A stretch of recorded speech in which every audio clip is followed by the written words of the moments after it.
And then copy that and send it to the other people right here. Paste that there. Boom. Send. It's out. Welcome, welcome, welcome, everybody, to the Very Funny Podcast. We're about to start the episode, so join us. Get ready. We have a great episode today. Special guest, Bassem Youssef.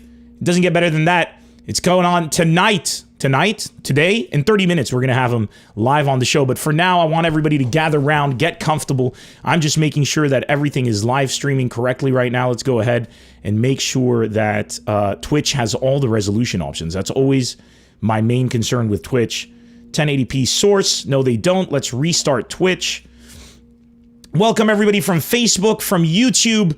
We're restarting Twitch to make it sure before we make sure it works before we jump into the episode today. So make sure, let's see what we got there. 1080p source, refresh. Come on, Twitch, baby.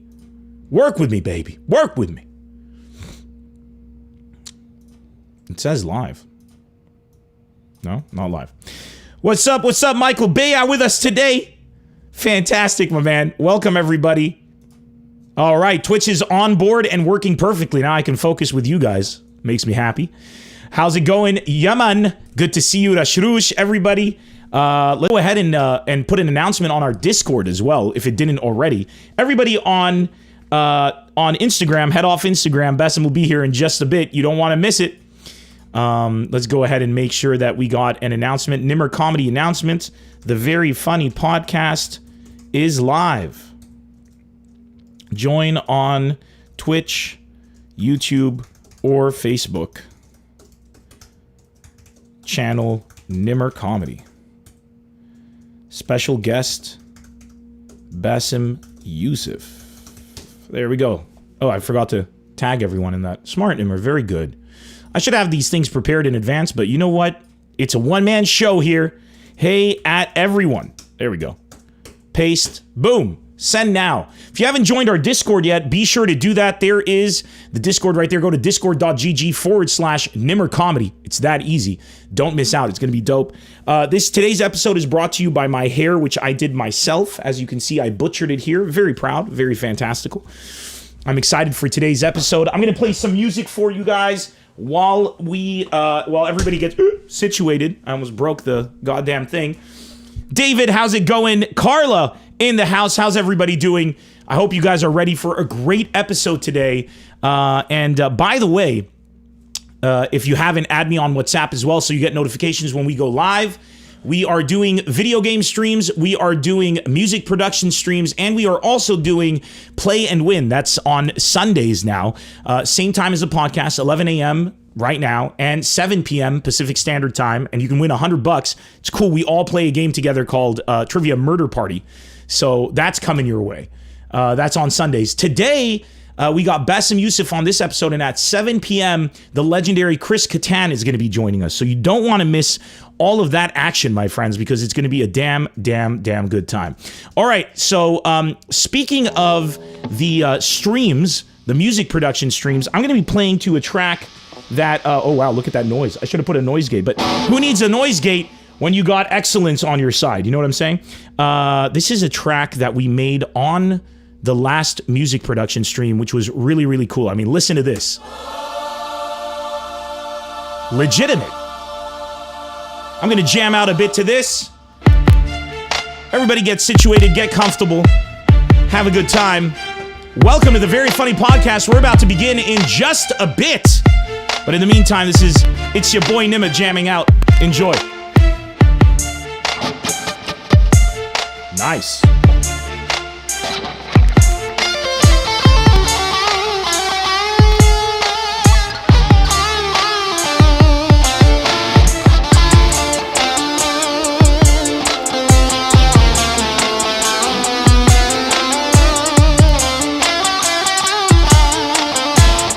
I'm out of tune. I'm out of tune, baby. That's no good. That's no good. Let's take a look here. Tune in before we go ham. Woo.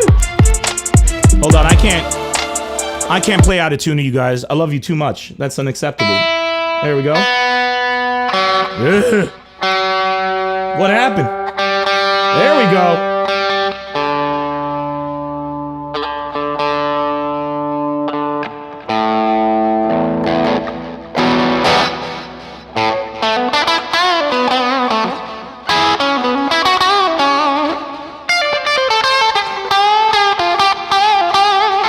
Okay, I like it. We're back. We are back. Are we back? Are we back? I think we're back. Do you think we're back? I think we're back. I think we're back. I like that. Okay, let's start. From the beginning. There we go. Welcome everybody to the chat. We're about to start. Let me know if there are any issues with the sound or anything like that. Sounds good to me.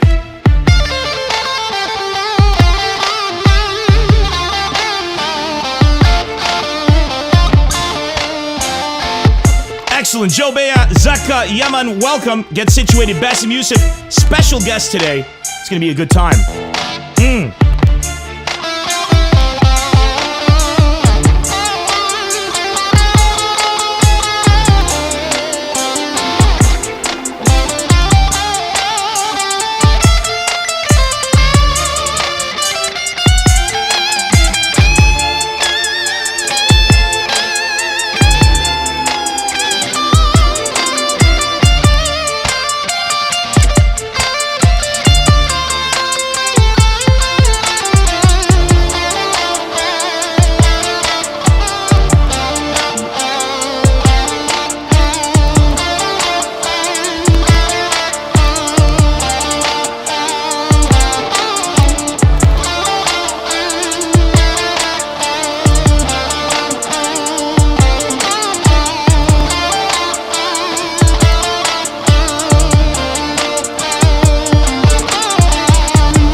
too hyped. I am excited about today's episode, and I hope you guys are too. We got the great Bassem Youssef, my friends, in the house today. If you guys want to hear more beats like that and stuff, join the music stream because that's what we do. That was a beat I made with the people on Twitch, which was a shit ton of fun, let me tell you. That was a good time.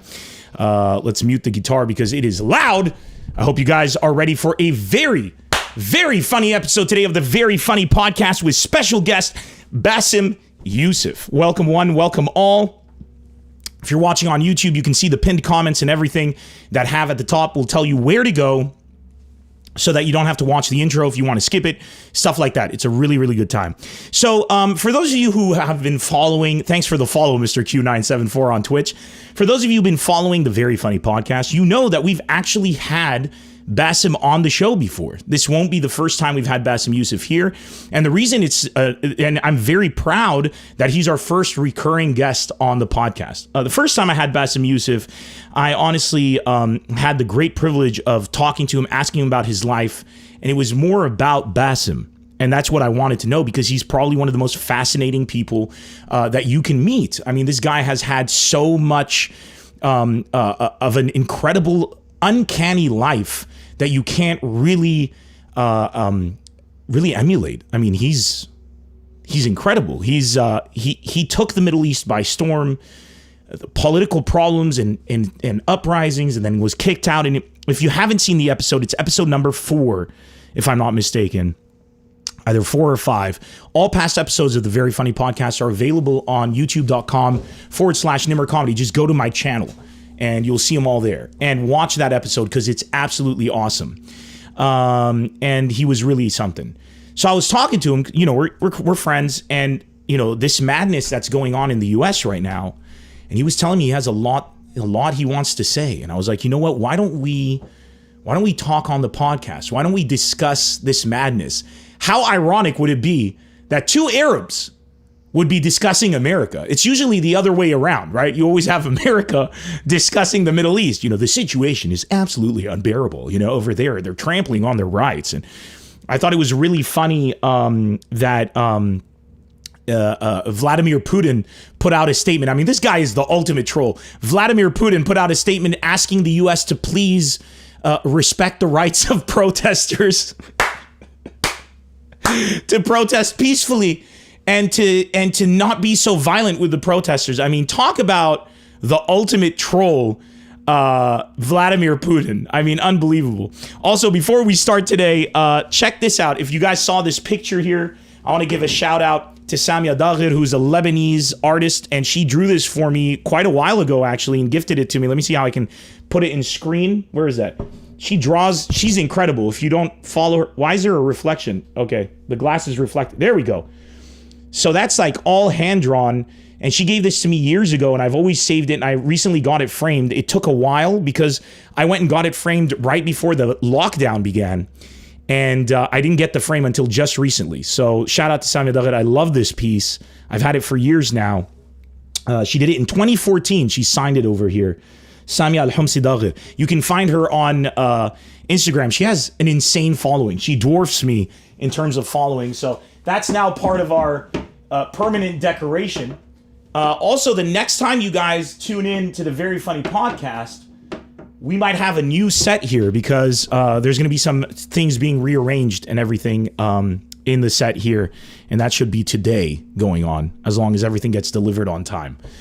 So yeah, so we live in a very bizarre world now, and I thought it would be great to have Bassem Youssef join us. We're going to be bringing him on in about 15 minutes. I just wanted to talk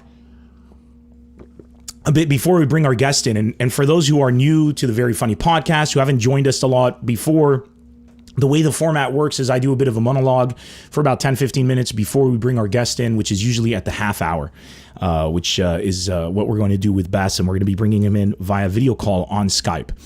But in the meantime, the first thing I want to do is I want to talk to you guys a bit about something, and that's the monologue part of the show. I'm just making sure everything is on point. Yes, it is. Yeah. So, misinformation. Let's talk for a second about misinformation. I think that's a good thing to lead into the episode with Bassem Youssef. I'm an Arab. A lot of people in the crowd watching right now in the audience are Arab. My following is Arab. That's where I started. I started doing stand-up in the Middle East. You know, that's where it all began, baby.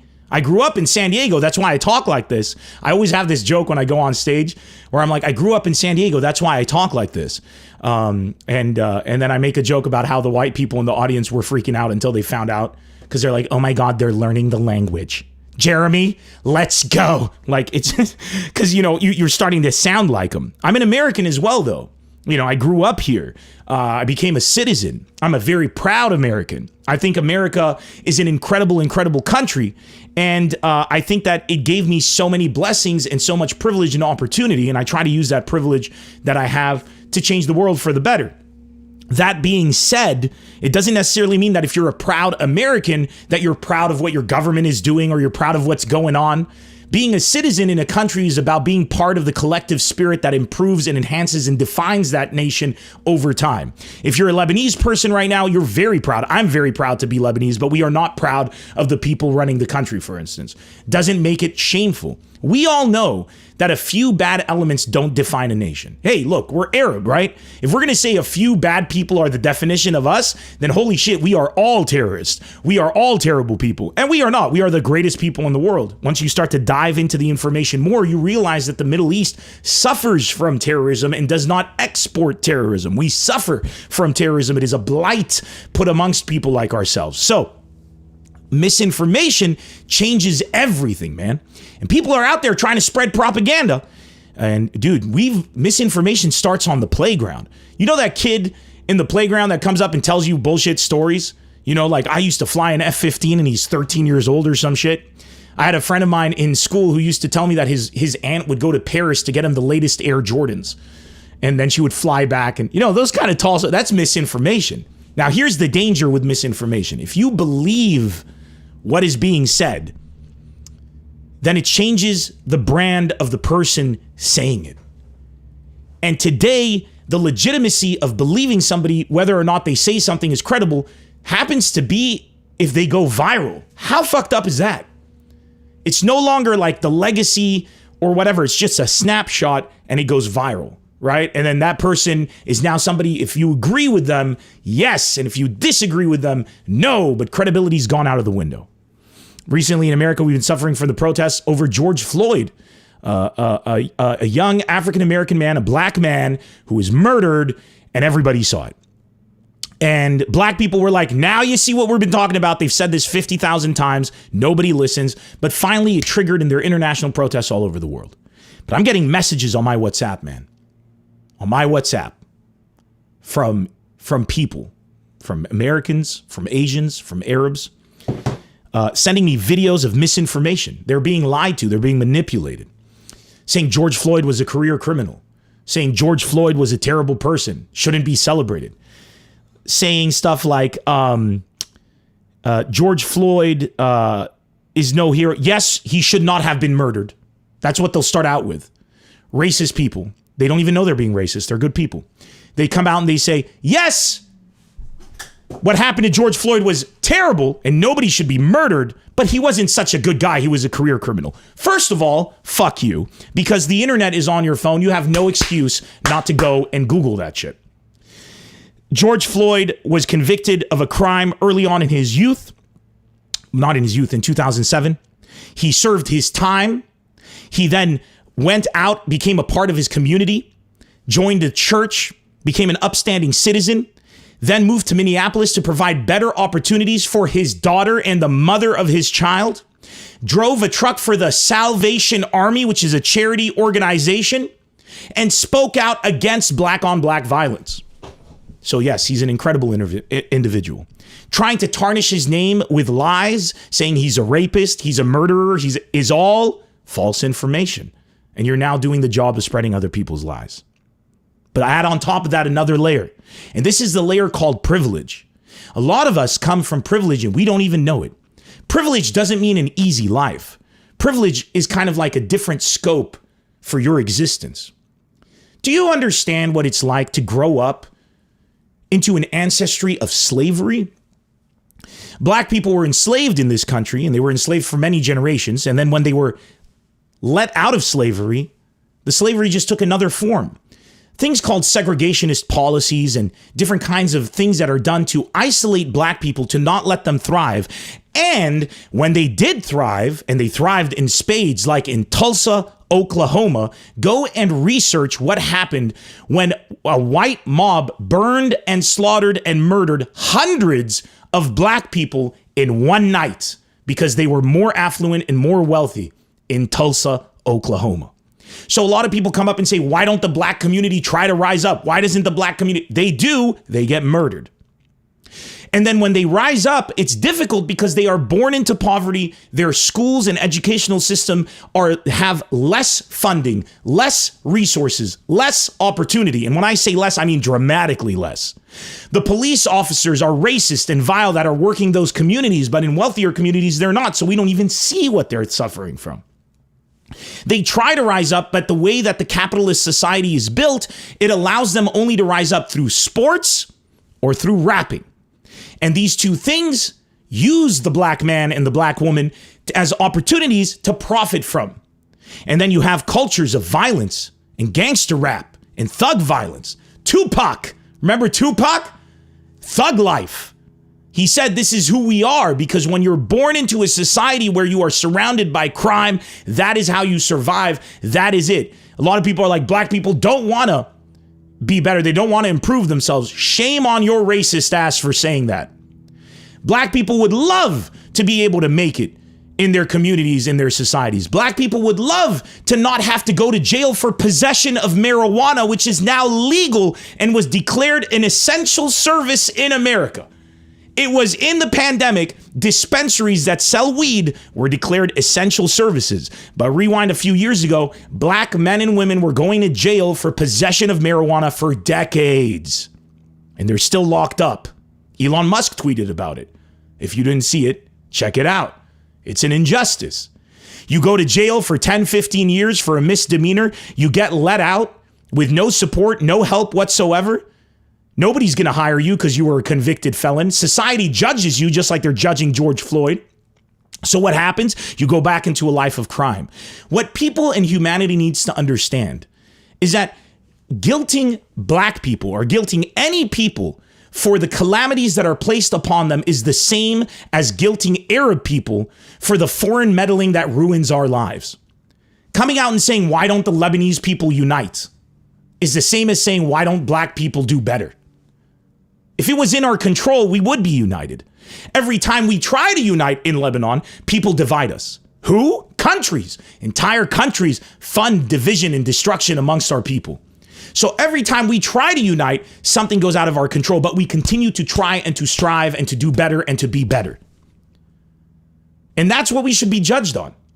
So the next time you start to spread misinformation about a dead man, a man who was murdered, ask yourself this: can I do better? And the answer is yes, you can. And if you believe that saying things like, I believe he shouldn't have been murdered, but, there is no but. Silence. That's not the conversation here. There's a systemic change happening. There's systematic racism ingrained in the roots of the American system. America, the country that slaughtered the Native American Indian to build its nation upon, and to this day does not give them their rights.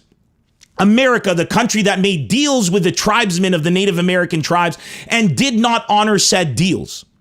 The United States of America, which enslaved the black man and the black woman, and then when they let them free, continued to segregate them to this day.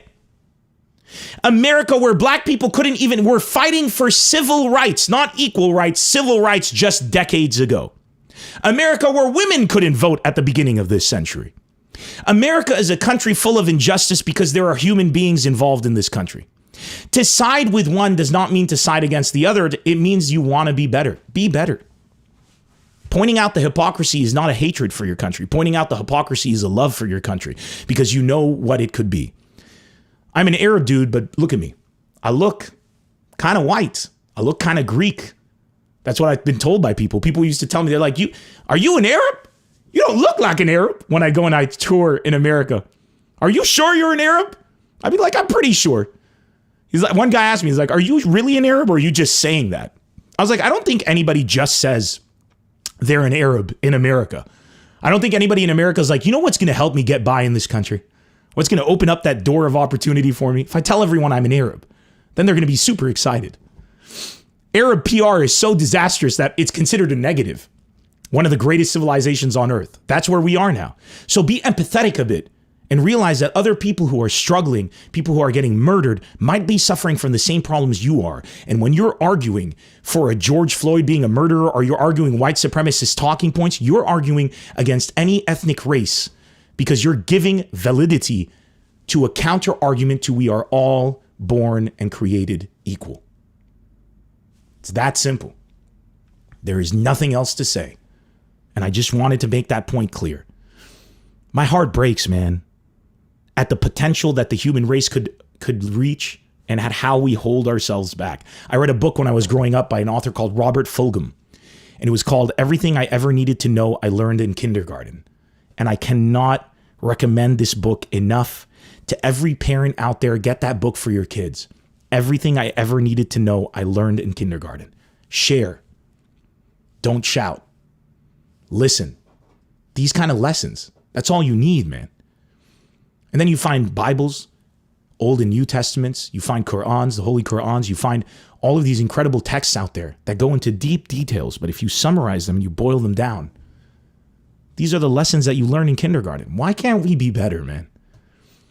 Why can't we be better? Why not? What's stopping us? This is ridiculous. Why can't we? Some of the debates I have, some of the racist people, man. You want to be a good human being? Here's how. Stay hydrated. Water. Care about others. And don't cut your own hair. You might say, Nemr, why are you saying that? Let me show you. That's why you don't cut your own hair. Do you see what I did here? Do you see this? I was shaving my beard and I had the clipper and then I flipped it because it was reversed in the mirror and I flipped it and then it went like that and went and then I looked and I was like, oh shit. So I embraced it and now I look even more white than before. Like I look like a legitimate Southerner right now. Like I need a banjo and I need to sit on the porch and like ding ding ding ding ding ding ding ding ding ding ding ding ding ding ding ding ding and like and sing things like I ain't got no time. Cause I'm hurting. No, actually, that's more black. You see, that's the other thing. Good music comes from black. Blues, soul, metal, comes from the black community. Why is my hand black? All of a sudden, everybody wanna say hi to my cousin. Why is my hand black? All of a sudden, everybody wanna say hi to my cousin. Everybody now, why is my hand black? All of a sudden, everybody wanna say hi to my cousin. Why is my hand black? All of a sudden. That kind of music, man, where you start doing that, that's black soul, baby. You gotta come from hardship to come down with that kind of music. You know what I'm saying? That's no joke. B.B. King, all of that stuff. I said this in the last episode, man. Michael Jackson, Michael Jordan, the two Mikes, the Mikeys, have done more for American favorability abroad than any American foreign policy.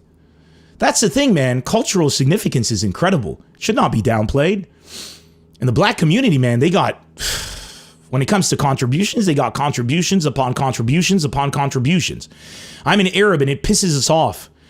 There was a survey online that said, do you think the American educational system should use Arabic numerals instead of English ones? And people were like, no, fuck this liberal ideology, tearing this country apart. Arabic numerals, what's next? Jihad taught in school? Listen, you dumb fucking idiot. You are using Arabic numerals. 0, 1, 2, 3, 4. Those are Arabic numerals, you uneducated hick. This is what you got to understand. And by the way, that's kind of a racist thing to say. So if that made you recoil that I said hick, then stop saying the fucking N-word. And understand something, man. I'm an Arab. You take a look at the contributions we've done to society. Lebanese man invented heart surgery. Lebanese man invented the iPhone. A Lebanese man invented the greatest comedy of all time, Danny Thomas, the St. Jude's Cancer Center. A Lebanese poet, Gibran Khalil Gibran, gave the world the messenger and the prophet. Not the messenger, sorry, the prophet. right? A Lebanese man invented television. I'm just joking. That didn't happen. That's what my parents told me, though. These contributions are overshadowed by misinformation. A great civilization. All those African countries are shithole countries. Are they now? Well, guess who's been running the show there? Foreign policy from other first world countries. Did we leave them alone? No. Have they contributed? Infinite contributions. Do we know them? No. Whose fault is that? Theirs or ours? Ours. Wake the fuck up. And realize people should not be judged off of a racist belief. Dive in, man. Dive in. Why is it that we can say black people have a terrible civilization? Why do we have the ability to say, look at black on black crime. Look how terrible that is. And judge them on that without taking the whole picture into accord, but then judge white people as wonderful people without taking the whole picture into accord. What is the whole picture? Slavery, wiping out genocide of the Native American Indian, meddling in the Middle East and destroying civilizations, getting attacked by Afghanistan and retaliating on Iraq, betraying the Kurds so that you could take the oil in exchange and give it up to Russia? Why aren't we judging people for that? Because it's wrong. You don't judge people like that. So stop doing it to black people unless you want it done to you. That's the end of it. That's the end of the story. Dude, white people gave us Oasis. And after all, Wonderwall. Why don't we judge them on that? Justin Bieber. What a crime on the human race. White culture gave us Justin Bieber, and here we are calling out. I'm just kidding. Justin Bieber's dope. Good guy. Cool dude. You know what I'm saying? Why do we continue to call races out based on our like or dislike of certain situations, man? We are human beings. We have a lot to offer. Let's do it, baby. Let's do it. And by talking about having a lot to offer, today our special guest is a guy called Bassem Youssef, an Egyptian. Masr Dunya. Egypt is the mother of the world, is a saying that Egyptians say, and I say, and Egypt is one of the most ancient civilizations ever. Contributions upon contributions upon contributions. And then you have people like Bassem Youssef, who himself injected himself into a toxic environment of political divide, used comedy to bridge the country together, was so dangerous using comedy and so powerful that his own government fought him and pushed him out of the country, and he's exiled from the place that he grew up in and he loves where his family is because he wants the world to be a better place. Is that a man that deserves a spotlight and a voice? Yes, because he has a lot to contribute. Imagine you said all Arabs are terrorists and you missed out on that. So stop saying all black people are thugs, because you're going to miss out on their Bassem Youssef. And they're out there. Cheers to you. Stay hydrated, my friends. Let's bring in Bassem Youssef. I'm very excited. Let's switch to the Skype camera. Wait, where'd my camera go?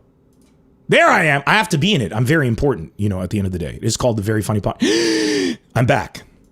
Aha! We made it happen. Here's Bassem Youssef. Video call. By the way, just full disclosure, this guy is very good looking. Very, very good looking. So I just want you all to prepare yourselves before I bring him onto the podcast. All right, here we go.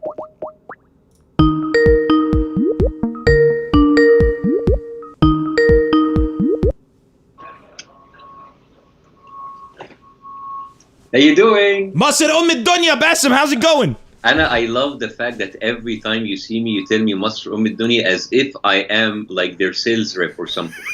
You are, dude. Oh, I got to take this one out. Masr Dunya is, I think it's if I was Egyptian, that's what I would want everyone to tell me every time they saw me.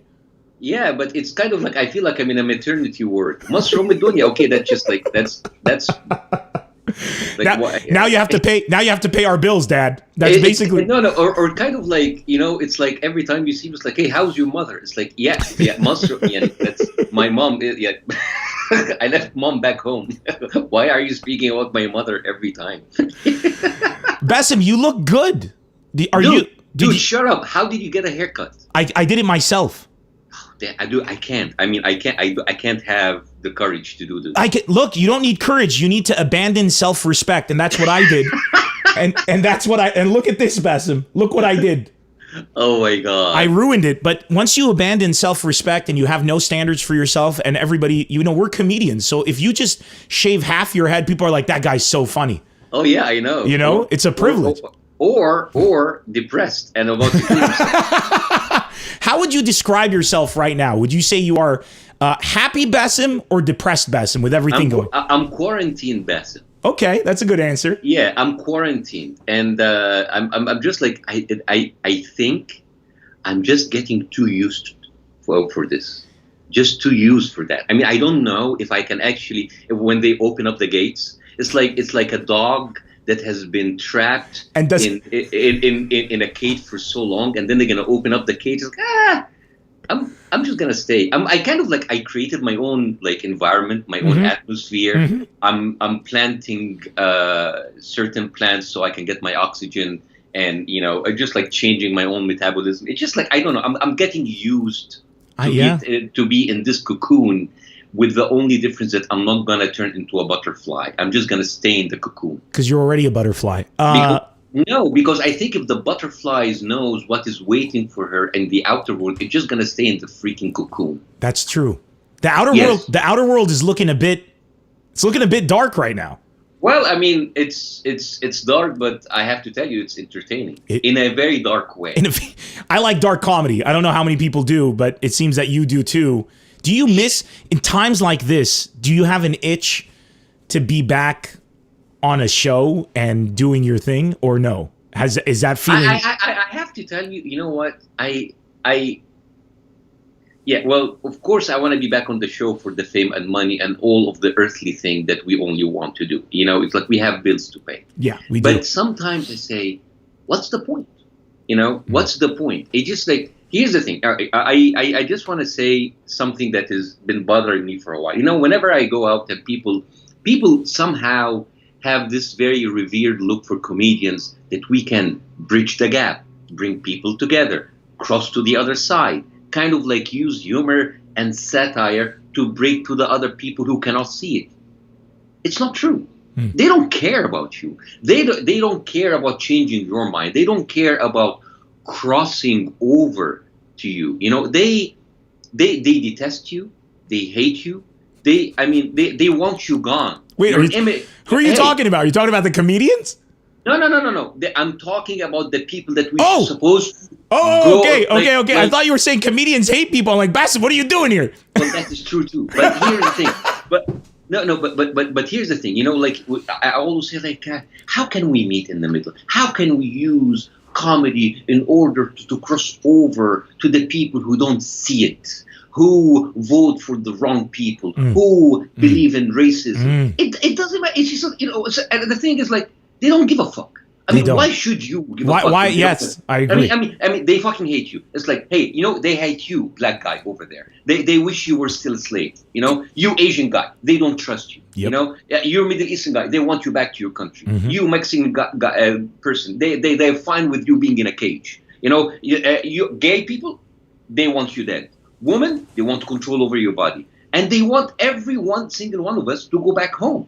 So why should we fucking care? I mean, it's like I just want to tell people who just want to change, stop having this liberal savior complex, thinking that you can save people from their harmful ideas, because they think you're harmful too.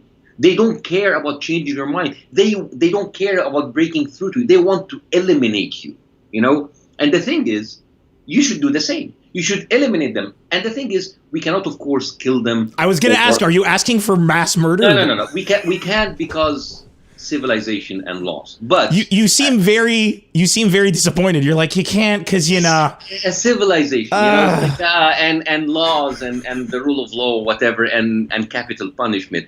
But what I say is, we should stop wasting our time bringing them over and just get together. But here's a question. Let us vote them out. Yes, that's the only way. Yes. And you know why? We should. I'm not just talking about the presidency. I'm talking about the Congress, the Senate, the local government, the municipals, the city halls. Let's vote all their goons and voices out. And you know what will happen then? They will live their life as a fucking minority. Yeah. Bitch, we got you. Yeah. Now they're going to live as a minority, and then they will know how it bites. That's true. However, don't you think there's also an argument, and I'm being the devil's advocate here. I'm not saying what I believe. I read a post. You're the devil himself. I mean, with these good looks, what can I say? Yes. With this haircut. So I read a post on Reddit by a young girl who said that she wanted to talk out. And she said, I've grown up in a 100% racist home my whole life. My parents were racist. All I ever heard was black people are terrible. They're rapists. They're thugs. We were never allowed to socialize with them. She said when she was a girl, she had a school dance and they had to hold hands. And she was disgusted to hold the hand of a black girl because her mother told her that they're dirty. And that's the kind of household she grew up in. And then she said that as she grew older, she would see the way they would braid their hair, black people, and she actually thought that it was really nice, but she was afraid to say it. She listened to the music and she thought it was really nice, but she was afraid to say it. And then she said, now with all the protests going on and everything, in her household, everybody's saying George Floyd is a career criminal. Everybody is saying that this is a Democrat ploy. Everybody's saying that. But she said she watched the video of George Floyd. She's been watching the stuff online that they've been putting out. That by they, I mean black people, Arab people, Hispanic people, white people who are allies, all of that stuff. And she said that for the first time she felt it, and she texted to all of her friends, Black Lives Matter. And she said that she's terrified because she feels like she's one person in a billion, like her whole environment is gone. But she said that she now sees the light and she's asking for advice how to cross forward, how to make amends.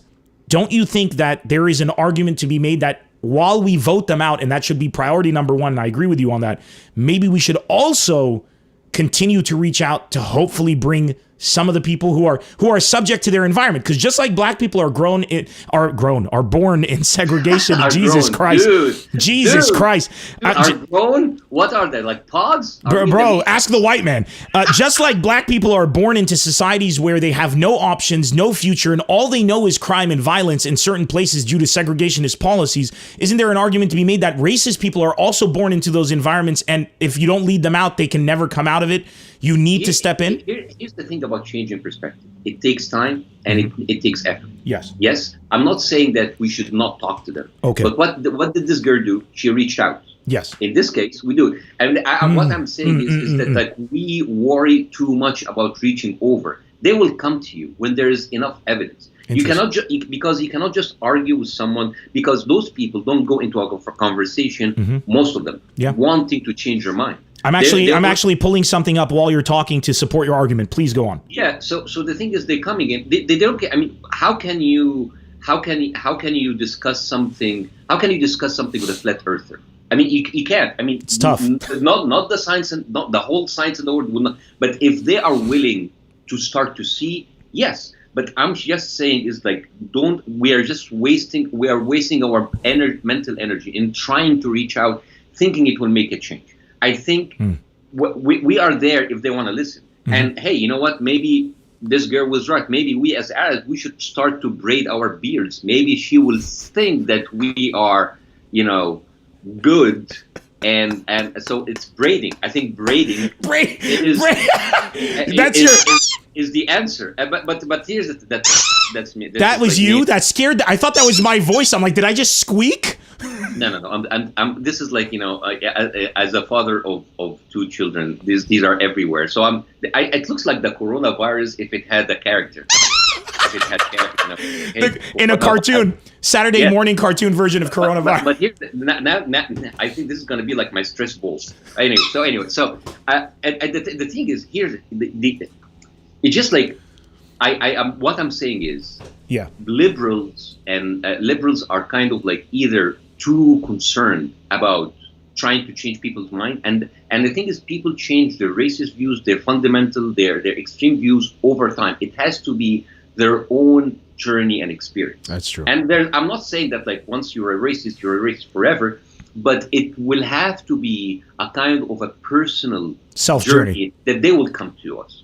Interesting. And the second thing that bothers me about liberals is that how we are always surprised by the stupidity of certain people. We never cease to be surprised. I mean, I'll give you an example. we should know better by then. It's like these particular stupid people that we always get, annoyed by them. They have mastered the art of believing and subscribing to bullshit. And it's kind of like, oh, I can't believe how racist they are. I can't believe how they think they are better than other people because of their skin. I can't believe they still support Donald Trump. I can't believe they think the earth is 6,000 years old. I can't believe that they think that Obama isn't the Antichrist. By the way, he's a Muslim. I can't believe that they are they're anti-vaxxers. He's the anti-Muhammad, if anything. It's like, I can't believe they're anti-vaxxers, flat earthers, climate change deniers, white supremacists, you Nazis, constant conspiracy believers.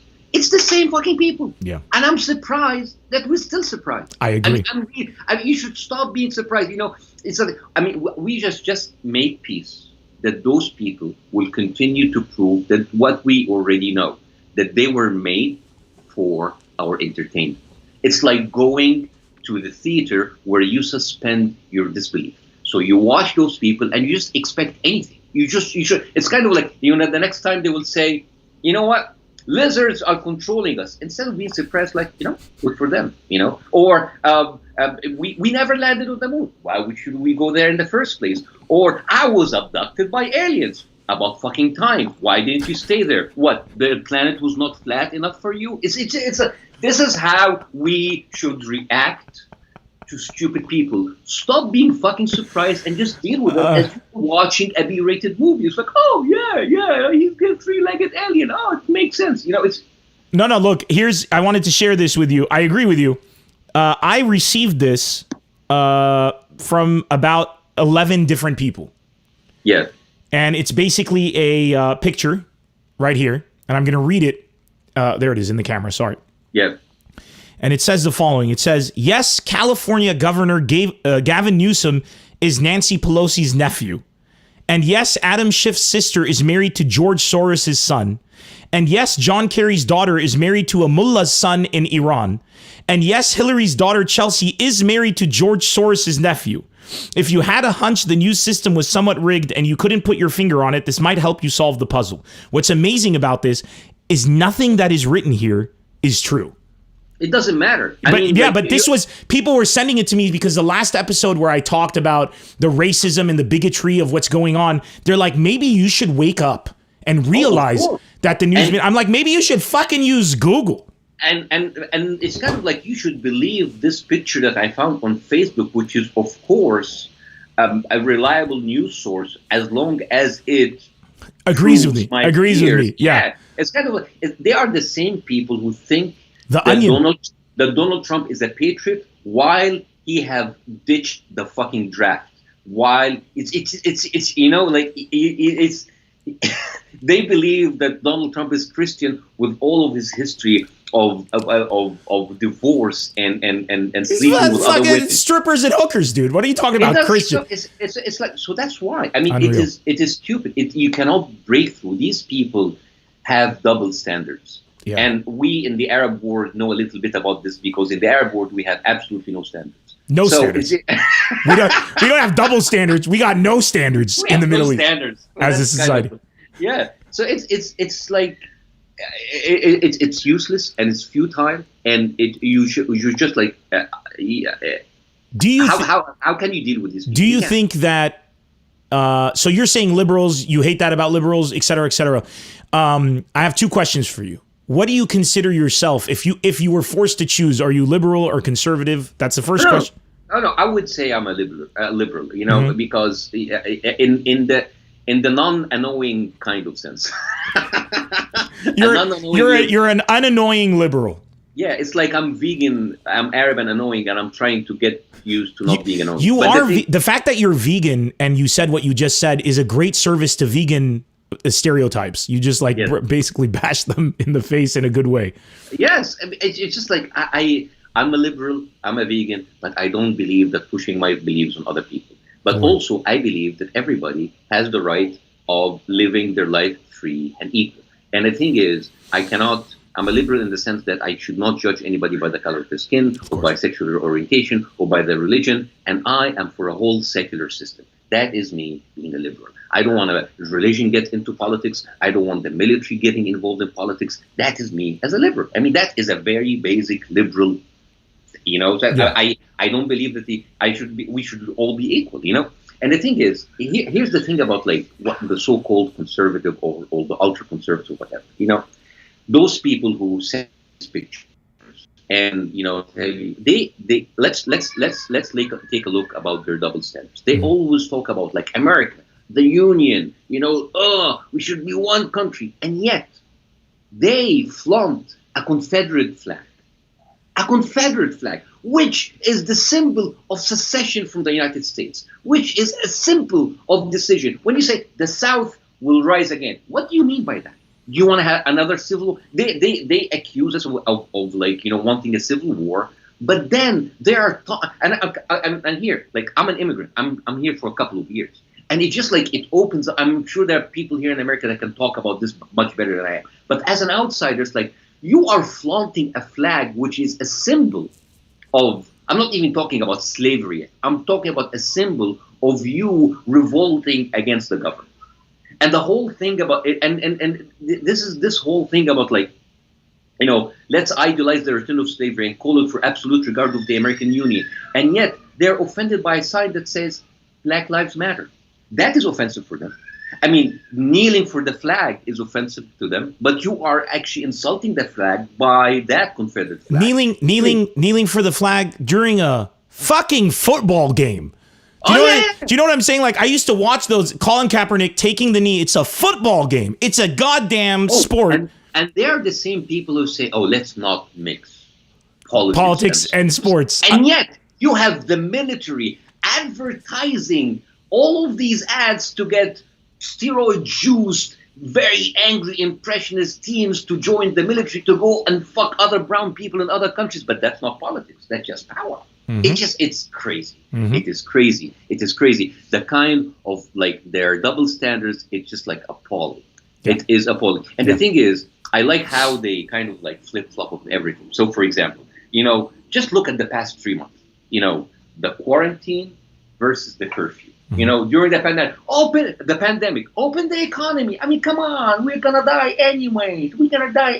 And now, hey, all lives matter. I thought that we're gonna die anyways. Why does it matter now? Right? Yeah, they were saying that when the government was saying stay home, wear a mask, they're like, no, this is my freedom. This is the government being authoritarian. Now, when the government was saying don't go out and protest, don't loot, so they were going out. They were looting, and then they were cracking down on them. They're like, well, the government said you should stay home. So when the government says stay home, stay home. And you're like, you were just saying fucking 2 weeks ago, you were just saying fight the government if they tell you to stay home. And now you're saying listen to the government. Exactly. Exhibit A, the government is tyrannical because he's telling me to wear a mask. Exhibit B, we should respect the government because they're telling you not to go out and protest. They had a curfew. They had a curfew at 7 p.m. So at 7:12, they have every right to crack down on a peaceful protest in Washington, D.C. that even attacks members of the press from other foreign countries, putting the American country in the worst light possible in the history of America on the biggest scale. You can do it immediately for a photo op carrying a Bible backwards and upside down by a man who's never been to that church. That's okay, but putting a mask on, that's authoritarianism. Shut the fuck up. I think they believe that going out with their machine guns is peaceful, because I think they don't even know how to fucking use them. No, they don't know war. They haven't been around war. We've been around war. They don't know war. Seriously, one fucking rock, and those people will be running with their tails between their legs. They are useless. That's true. I grew up, I did martial arts, and I remember the sensei saying several times that you practice martial arts so you never fight again. Yeah. Martial arts is the mastering of the spirit. There's always these debates. They're like, is karate more powerful than boxing or whatever? The bottom line is if you're training in boxing on a punching bag, you're going to kick anybody who does karate and stands and does like poses in front of you. You're going to destroy them. You're not, people think martial arts is a fighting technique. It's using a fighting as a backdrop to tame the fighting spirit. And our sensei used to always say, once you're very confident in the way you move and you're very confident in everything, people won't mess with you because you do not need, you project confidence. When you walk out with a gun into the street, when you walk out with that kind of thing and you're doing that bravado to show off you're tough, that means you're a scared little individual because you need something to show that you are tough. But if you're confident, when I used to go to Chicago, I'd go into dangerous neighborhoods because I heard there was a great place that makes fried chicken out there or something. The manager of the comedy club be like, you can't go there. It's dangerous. I'm like, dude, I'm from Beirut. I never have any problems because I'm not walking with fear. I walk with confidence. I've been in we've both been in situations where there are protests, shit's going on around, government's shooting tear gas canisters, live bullets, the whole thing. No fear, never needed a gun because I'm confident in what I need. As soon as I grab the gun, then I am afraid and I am scared. And from fear only comes racism and division. And from racism and division only comes a fragmented country. That's always been my stance. Yeah, and the whole thing about like the Second Amendment and like having the guns to, fight against a tyrannical government. Your tyrannical government will destroy. is the biggest nuclear country in the world. Do you think your AR-15 will protect you when the F-16 or F-22 comes to your ass? Seriously, what kind of tyrannical government you want to think that you can put down with a couple of machine guns that you can't even use? Yeah. I mean, your best training was just like shooting it in the woods with a couple of logs. I love the argument that I need guns to fight against the government that has drone strikes.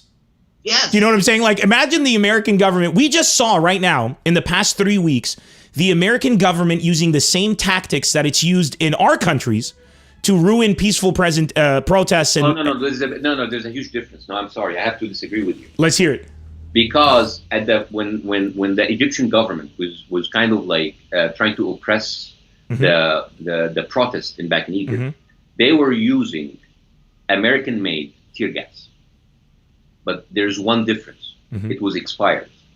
So I think the American government is giving its people a much better treatment because they are using tear gas that is not expired, which I think they deserve credit. I apologize. We have to give credit. I would like to apologize. I just like to take. Yes. Here's the thing. When we were going out and protesting in Egypt, suddenly it's like, oh my God, what? They kind of like, is that a new gas? We could feel when they changed the gas, and then seriously, we could. It's like, and then we discovered that this was actually expired. And then I live here in Los Angeles, exactly 2 blocks away from the Grove, where it was the biggest clash. Yeah. And then last week I had tear gas smell coming into my house, and I was like, it actually smells much nicer. Yeah. It's like I did this. It's kind of like I think. So the reason it's just stunk back in Egypt is that it was expired. But the American people have a better treatment even when they are. You're right. I would like to apologize. I cannot be more proud to be living in America, that my government cares for my well-being and giving me the best tear gas available. I would like to take this moment to apologize to all my viewers. I don't like to perpetuate fake news, and Bassem is correct. This was a big misstep on my part. They do use non-expired tear gas. Yes. Clearly, there's a great respect for the American citizen. Yes. They're using. If you're gonna go to Trader Joe's, yes, and you get a vegan cheese that is not expired, you should expect the same treatment from your government. I agree. I agree. I wish I had a button. Because you know what happens if the government uses expired gas? You go to the BBB, you go to the Better Business Bureau, and you say like, "Hey, the government used expired gas. I deserve non-expired gas. I pay tax dollars. I pay taxes. I deserve to be gassed. I pay taxes. I pay taxes. I deserve to be gassed with respect, God damn it. Yes. Respect and quality. You know what we should do, Bassem? We should start a movement called Respect My Gas. And it's just basically like, that's our issue here. You know what I'm saying? Like, you demand your rights. Check the labels. Make sure they're not using non-expired gas. I think out of the entire conversation, you've shed a very important light here. And that will also include respect the gas coming out of my body, because that is not. That's how you know we're comedians. We couldn't keep serious without making fart jokes. It ended up a barf or a fart. It has to do that, But I think like this is so good. Bassem, did you when I came here in 2014, I moved back. I remember my first thought was, man, it's good. After doing stand-up in the Middle East, and it was always divisive and trying to bring people together and all of that, I was like, you know what's good about America? I can just focus on the comedy. You know, it's united. There's no division. Did you think that it was going to come full circle? I mean, don't you kind of feel like it's starting to inch toward? I mean, this is the most Arab America has ever been. It's kind of like it is. My dad called me a couple of weeks ago to check in to see if I was. My dad called me from Beirut, Lebanon, to Los Angeles to ask if I was safe. He said, and I quote, "I called your sister. She didn't answer the phone. Can you go check on her? I'm afraid something happened. I live in Los Angeles." I know, but like, here's the thing. I think whether we like it or not, America is like everybody is focused on America. So everything is multiplied 50 times because I mean, seriously, I'm living in Los Angeles.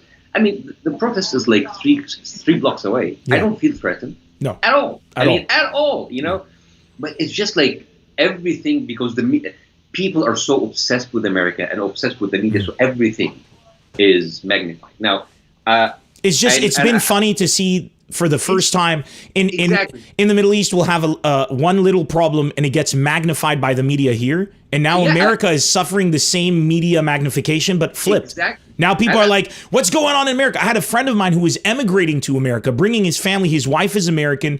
They have a child together and they wanted to come here. He's like, you know, we're deciding we want to go to Europe because, you know, between the school shootings and the racism and the protests and the murder in the streets, I'm like, dude, it's not like that. It's just in a few places. Yeah. And for the first time, America is deploying its army in America, which is great. First time I see America. but here's, I mean, like, of course, we joke about stuff, but like, still America. I mean, we know we say all of that stuff out of love of this country. I mean, I still love this country. I want it to be better. And this is the way. That's why you talk. You don't talk if you don't want it to improve. Exactly. We nudge it. And the thing is, people here who get offended by this, they react exactly like people back in the Middle East, like, oh, don't speak of our country like that. You know, I had like hate mails when I was performing in comedy clubs, like, my father fought for this country that you enjoy. It's like, yeah, you didn't fucking build this country, you know? And the fact that, like, you want to be complicit about whatever is happening here, and I speak about it to make it better, but they feel so offended every time. Because they don't realize that when different perspectives come together, even if what you're saying is wrong, just the fact that you're talking, and within the dialogue, there happens to be improvement. That's how we grow in the dialogue. Once we start to talk. And somehow they have some sort of an entitlement that you should be just happy that you came here. As if it's not your house. You also came here. You came on a stolen land, man. You came here as an immigrant. If a Native American Indian comes to me and goes, go back to your country, I'd be like, oh, okay. I mean, you're right. I mean, but here's the thing. Here's the whole thing about white people telling you to go back to your country. Let's hear it. I think they have been far removed from their origins as immigrants, that they think that they really own this country, and you just be happy to sit here and shut the fuck up. And there's one time in a comedy club, like a MAGA person came and look, oh, go back to your country. It's like, you know, you are here because of birth. I came here because the American government decided that my green card is an extraordinary talent, so I was chosen. You just came here. The only difference between you and me, that your grandfather fucked your grandmother on the right continent. Wow. That's the only difference between you and me. Jesus, what a burn. Holy shit, that's excellent. I'm going to use that. That's the only difference. You were just like, your grandfather was just like born on the right continent because his father decided to fuck your grandmother. It's funny, man. That's it. That's it. But I that's why I want people, like, this now I want to talk to immigrants and immigrants' children and first and second generation immigrants. Stop being too self-conscious from where you are. And here's the thing. I hear all of these immigrant children and immigrant first and second generation saying, oh, I was so offended because I was asked where you're from. So I told them, I'm from Chicago. So, no, where are you really from? No, you know what does that mean? You think that if you said that you're Mexican or Filipinos and you're Arab, that is inferior from saying I'm American. And that's terrible. You should own what you are. This is a country that built on immigration, all right? And that is the pride and the beauty of this country. We all came from somewhere. Just Some people came before others, and some people came later. But the thing is, you should not. I mean, you don't look white, and that's the problem. That's the problem. The white people kind of own the narrative of saying, like, if you don't look this way, you're not American. And the thing is, you will never look American for them. You will never. You know, there'll be something in your eyes, in your color, in your accent, in your name, something that will say that you are not American. So you know what? Own it. It's like, yeah, I'm Egyptian. I just happen to be born in Chicago. You know, own it.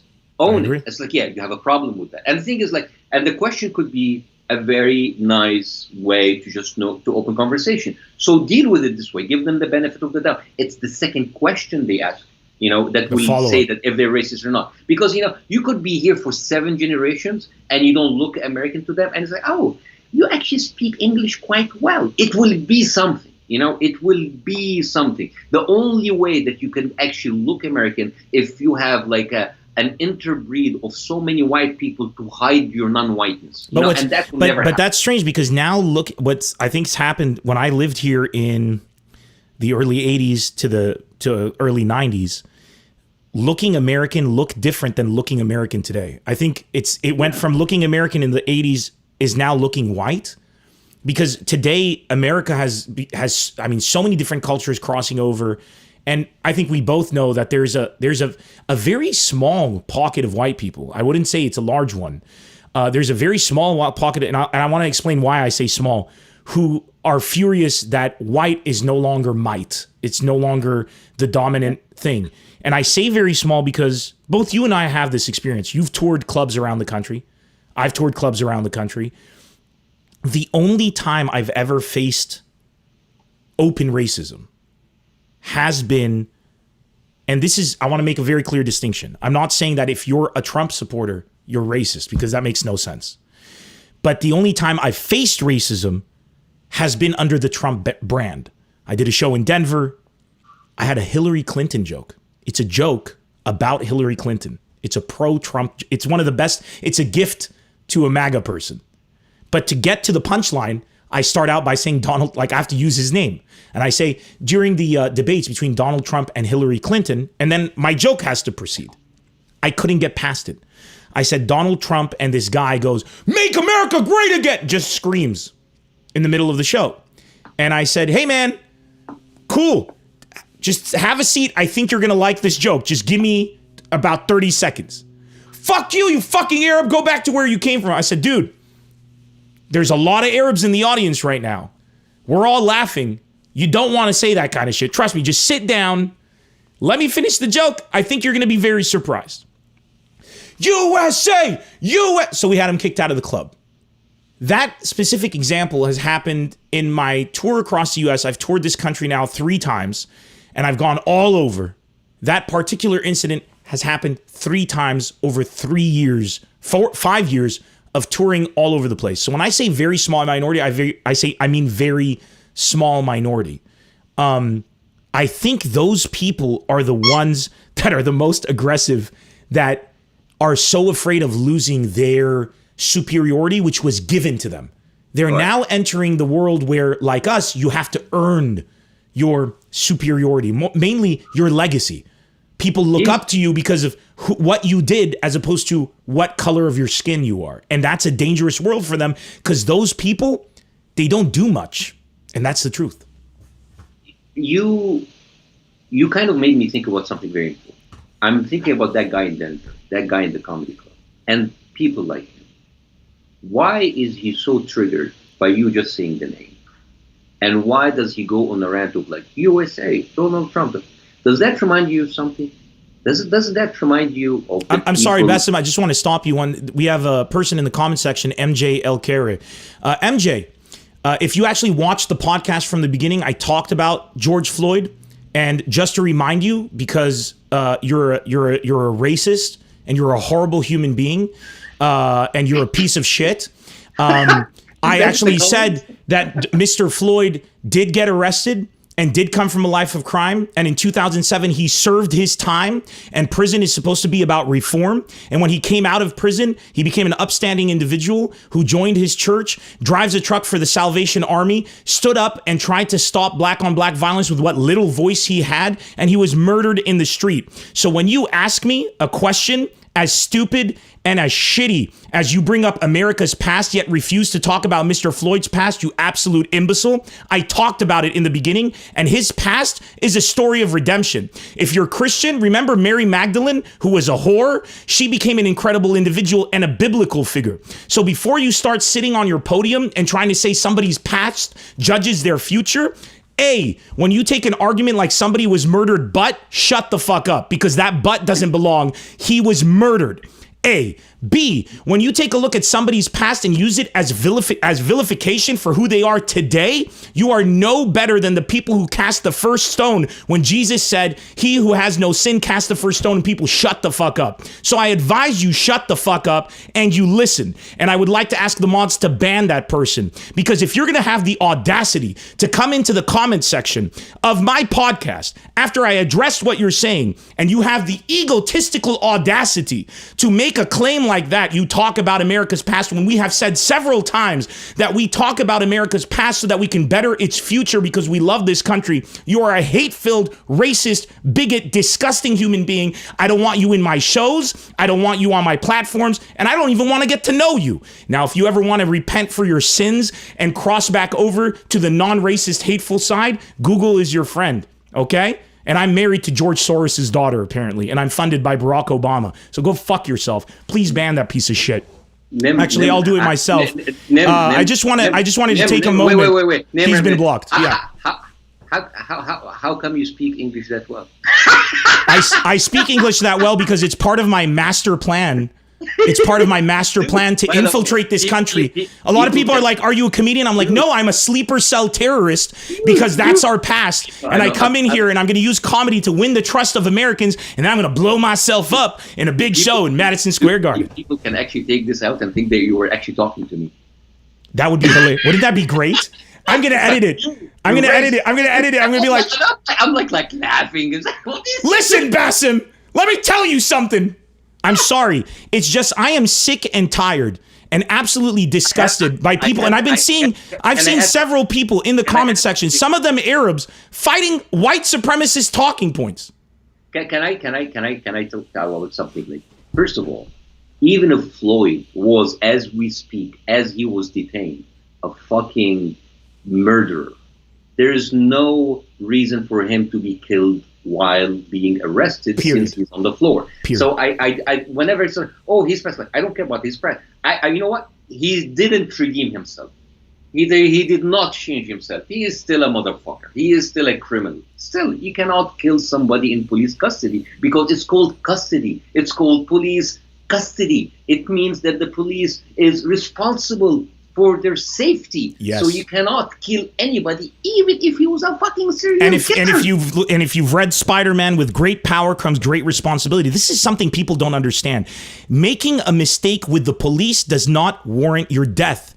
Making a mistake with your life does not mean you don't have the opportunity to make it up. Since when does taking a criminal and shoving them into prison mean ending their life? You're not ending their ability to produce. You're hoping to reform them so that you can release them back into society. And the fact that America does not have a common comprehension of what a prison is supposed to be for, and we don't even have a debate going on whether it's reform or punishment, is a very big problem here. It's a very big problem. And if you take a look at countries that use it for reform, these people can become contributing members of society. And if they can't, they stay in prison. That's how it is. So here's the thing about MJ, and here's the thing about you, because back to what you were talking about, the guy in Denver. Why does MJ or that guy in Denver, why do these people have such a very visceral reaction every time you just like remotely mention something that they believe in? Mm-hmm. And that reminded me of something back in the Middle East. All of those extremist Islamists, all of those extremist military goons. Extremist Christians.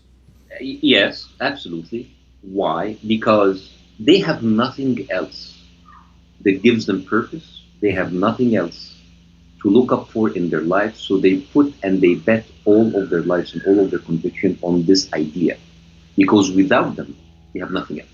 That's all they So are. if you're talking about an extremist Muslim, for example, I mean, everything for him is haram, haram, haram, haram. I cannot be friends with Christians. I cannot be friends. Talking about the really extreme people. We need to, we need to go for women, whatever. But I will live this miserable life on earth, and I will be rewarded in heaven with whatever virgin is there. And so they will fight you on every single front in order not to touch their convictions, not by humor, not by conviction, nothing, because that is how they put their bet on. Yep. That guy in Denver has nothing else in his life. He has nothing else going for him. Yep. Okay, other than a fake promise that he's superior on others. Yeah. His life is probably shit. Everything about him is horrible. And the only thing that gives him a reason to wake up in the morning, that he believes that he's better than others. The only reason that the extreme Christian, the extreme Muslim, the extreme Jew wake up in the morning, that he believes that he, out of all people, will go alone to heaven. So if you take that away from him, if you just remotely come to within an inch of that conviction, that will trigger him, because that's everything that they have. They have nothing else. That's all that defines them. Yeah, you're going at their core. You're right. They have nothing else. Yeah. If you take that away from him, and that's here. That's in the Middle East. That's the human condition. Yeah. And so everything that that guy there, it resonates with when I was making fun of the dictatorship, the military. When I make fun of the Muslim Brotherhood, when I make fun of the Islamists, they react very violently, because they cannot stand being a normal conversation and criticism, because they know that if they go in, they would lose. True. And if they lose, what else did they have? They have nothing. They have absolutely nothing. True. So that's why we grew up in the Middle East. Every time you cast a question about God, religion, what is the response? Bas, ayib, haram, right? You don't even go into it. No discussion. And then if they allow you to open the conversation, there is a certain limit of how you go. And they will have to stop you, because no, that's too far. And the idea is that we brag ourselves as Muslims, saying that al-Islamu din aql. It's a religion of reason. Of reason. And when you start using reason, no, that's too much reason. That is. Yeah, I always wondered why religious people are will try to reason with you until the reason doesn't work. And then I always used to tell religious people, I'd say, don't you realize that the whole point of religion is the lack of, it's supposed to be faith, not reason. It's supposed to be faith. That's the arguing point of religion. Why are you trying to use reason when your reason is so weak? I remember when I was a very young kid, I was at a Bible study, and I had a very innocent question. My friend in the comment section, Mortanius, was there with me. And we were sitting, and I asked the priest, I said, because he was talking about free will. And I said, and I was maybe 11. I just said, I'm just curious, if we have free will, how is it that also we get punished if we do something and God knows everything that's going to happen? Like, we used our free will, but if he knows everything that's going to happen, how do we have free will? Right? And I just asked that question. I really wanted to know the answer. And he called me a devil. Yeah. He said that I was speaking, the devil was speaking through me. I'm an 11-year-old kid. Now, if I wasn't Lebanese, I would be traumatized, like the devil's in me. But instead, I cracked up and I called him an idiot. And then he slapped me, and then he made me sit down in the corner, which is the way to do it.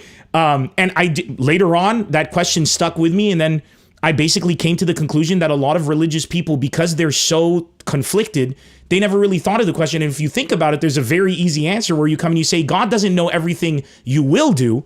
God knows everything you can do. He knows all the infinite possibilities and all the infinite permutations. So what you choose is your free will, because like a video game, he gave you only so many movements. He gave you the ability to jump and to run and to walk and to swim, but he didn't give you the ability to fly, to teleport from one place to another, whatever. So within these mechanics, you can only do these many things and affect people, and it becomes a quantum physics question, therefore preserving the notion of free will. Why not say that instead of saying you're a devil? I think the biggest conflict between a war that is run by a religion and a war that is run outside of religion is that you can have faith in whatever you want. as long as it's not threatening. That is the big thing. I mean, like, you can, in your mosque, in your church, in your synagogue, you can have all of the things that are based on faith, not reason. But the thing is, when they start to come out of these barriers, and now they want to run society according to that, this is where that's the problem. I mean, if in essence, religion in its essence is a spiritual journey. It's supposed to make you a better person. Yes. When it starts to dictate other people's actions so it goes with your faith, that is the problem. You know, it's like, if you believe that abortion is haram, that's fine. If you believe that abortion is, but if you want to now start to make laws in order that other people who don't subscribe to your own belief, that have to follow you, that's the problem. Yep. I mean, I have no problem with you believing whatever you want. I mean, I have my beliefs and I have my convictions, but I don't push it on you. It's like going back again to the annoying vegan argument. You know? I'm vegan. You don't have to be vegan. It's all good. That's the best. So all of the religious people out there, imagine a world that is run by annoying vegans. Imagine. You cannot eat that burger. And now think about what you do to other people because of your religion. I got backlash early on in this podcast because I said something, and I'm genuinely curious. I said, I wonder. I'm not a father yet. Can't wait to be. I'm very family oriented. But I can give you a crash course. Maybe you can answer this question. My question was, I love the concept of religion. I love the concept of faith. I love how much it is a part of our society. I'm very interested in, like, my mother is an incredibly faithful person. Seeing her practice her faith to me is very uplifting. I don't have that exact same type of faith. I have a totally different understanding. But I always wondered to myself, is it bad to raise a child? This was the discussion. Is it counterproductive to the specific goal of maximizing the potential of your child to raise them in a house that says, no matter what you achieve, there is always something greater than you? That was the question. I thought it's a good point for discussion. I'm not saying, is it bad to teach a kid about God? I'm saying the fact that you're telling a kid, no matter what you achieve in life, there's always going to be something greater than you. Maybe somebody might say, actually, it's a humbling thing and it helps people achieve more. That's an argument. And maybe it tells people that maybe you shouldn't tell them there is God. Maybe you should explain to them faith as they grow up, then introduce them to the concept of God, because a kid's a kid. That's another point.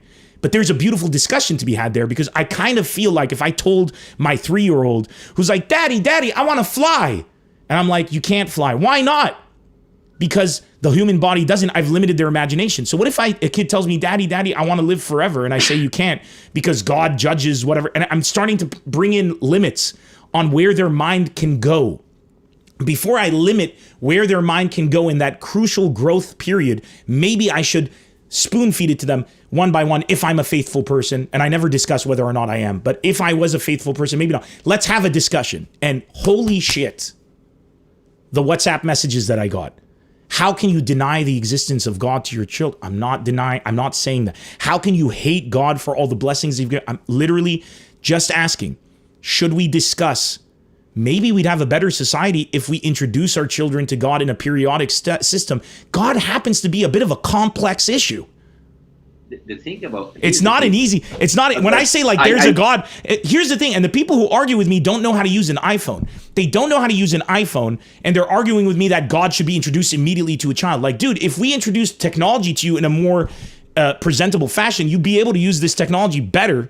But we didn't. So look what happened. So how about God, which seems to be a slightly more complex thing than an iPhone? I think the question for them is that, are you introducing God for your child in order to make him afraid of God or to make him a better person? Interesting. That is the question.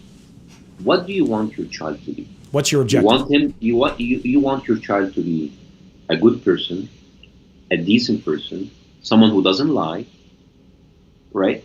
And the thing is, someone who who is not mean to others.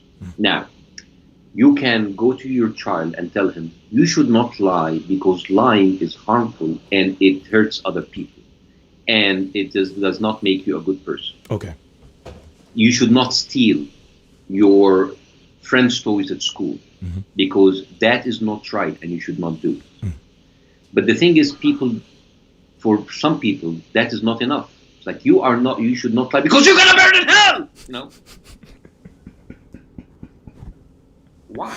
The amount of times you've terrified me in this podcast between you squeezing that thing and what you just did right now, unacceptable. Please continue.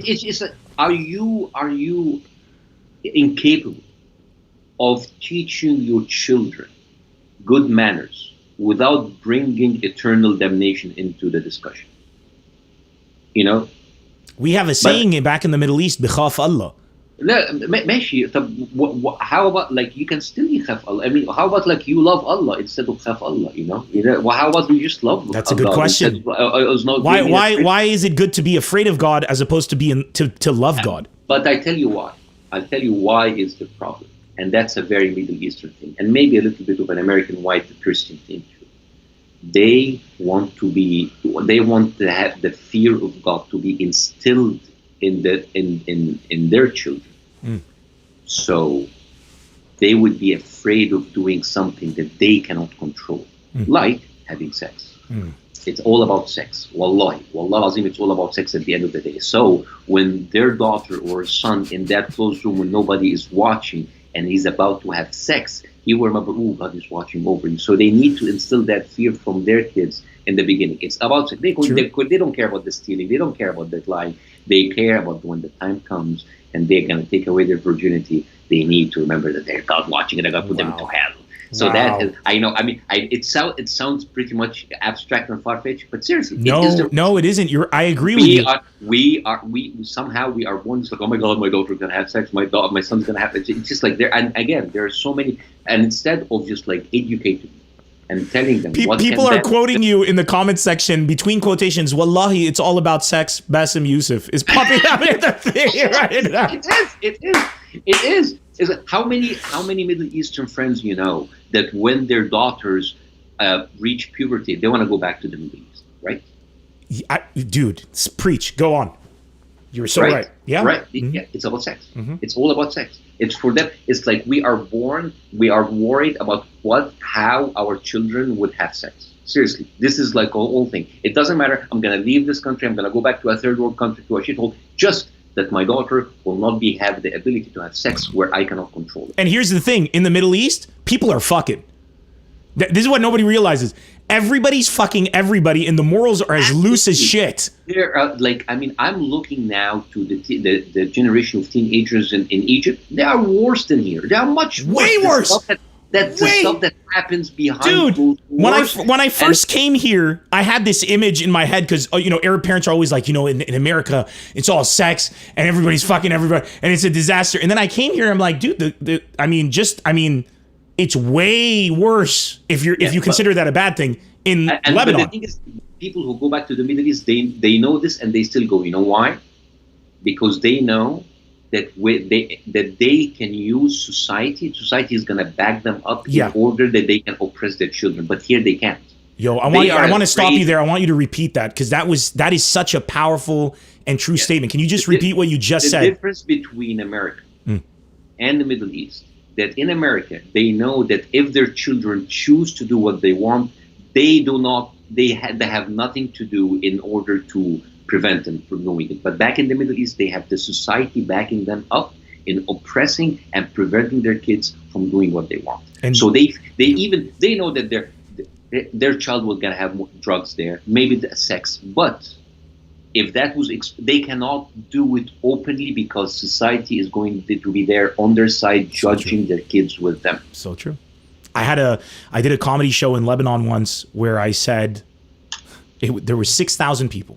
And I said the following on stage: noise, laughter, and then I go. I have footage of reactions from the audience, and it's my favorite piece of footage ever. I said, everybody's fucking everybody. I said, if you go to a club, take a look around. People are shaking hands. If they don't shake hands and they don't say hi, they've had sex. Everybody laughs. And then I say, fathers, every time your daughter says she's going to the mountains and she's going to sleep there because she doesn't want to drive back because it's dangerous, the roads are slippery, she's fucking. Every time a guy tells you we're going to rent a chalet to play cards, he's fucking. That's basically what's happening. And 6,000 people just went dead silent. And it was just horror because a lot of people were there with their parents and their families. And I was like, oh, shit. I think the silence came from the kids. It's like, here goes the kids plan from the weekend. The kids are like, no, that's exactly what they were like. They're like, we paid money to see this guy's show and he's snitching on us. I think people want to live in the comfort of ignorance. They do. And that is not available here in America. Ignorance is bliss. Because here we're coming full circle now.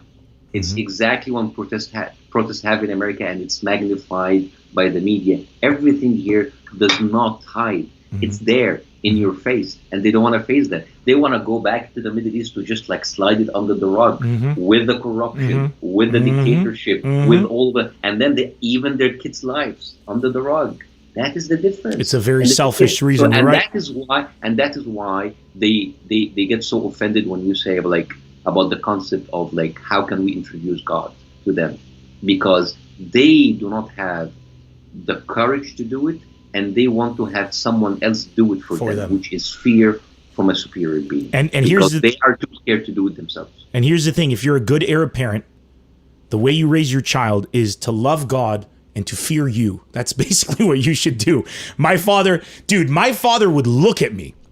He wouldn't beat me or anything. He didn't have to.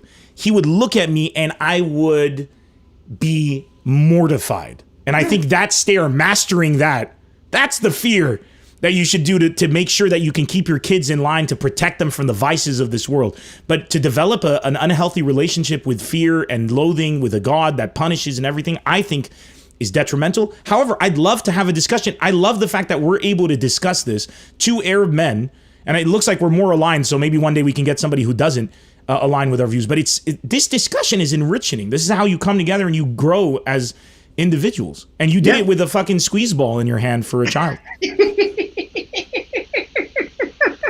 It's amazing. By the way, I have a question. Yeah. How come suddenly there are all of these statues for slave traders and racist leaders? And it's kind of I know I'm sick of it. It's just like, what was the discussion? It's like, what does this guy do? He enslaved thousands and thousands and thousands of black people. He brought them into boats like animals.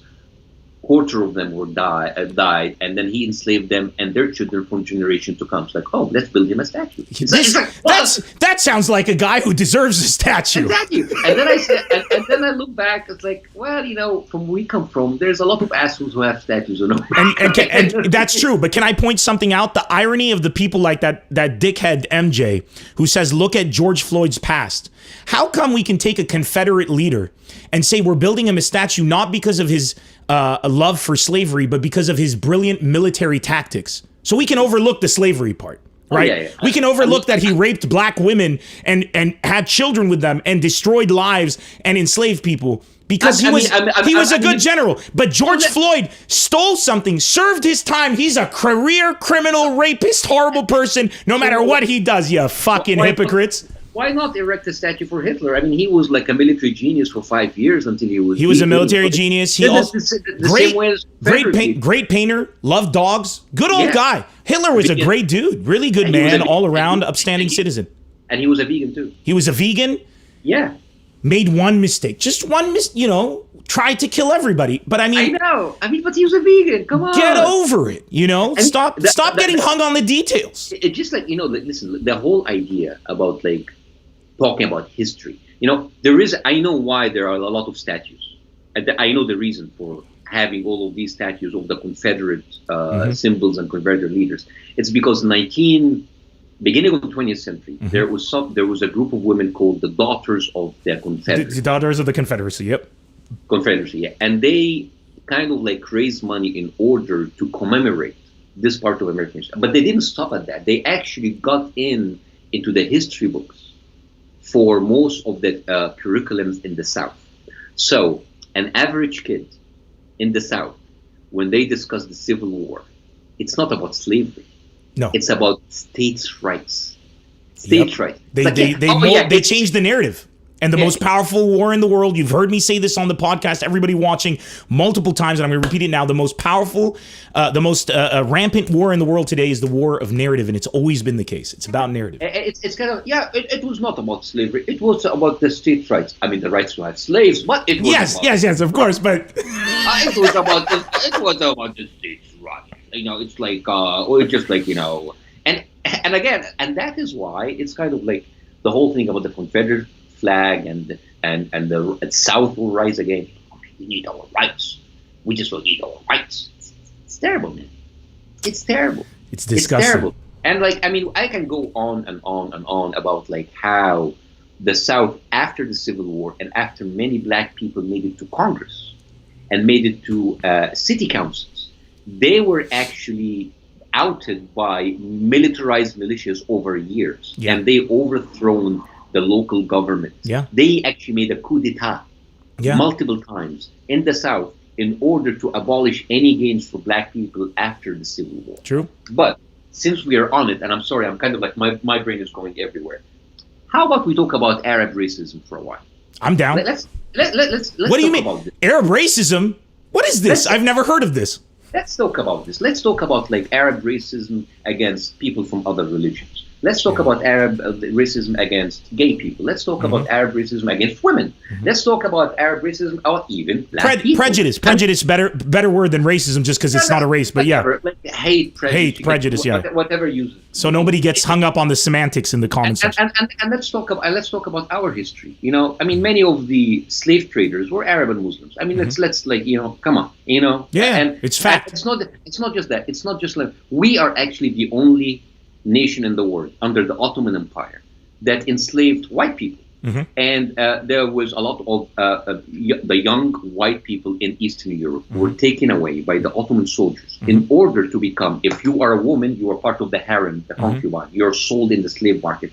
And if you're a guy, you are trained as a mercenary. Al-Inkishariya wal-Mamalik. Al-Mamalik, Mamluk, the name, Mamluk, he is owned. He's owned. Mamluk means owned. We have made it different from all other people because we still managed to have the white slaves become white supremacists and rule over us. We fucked up.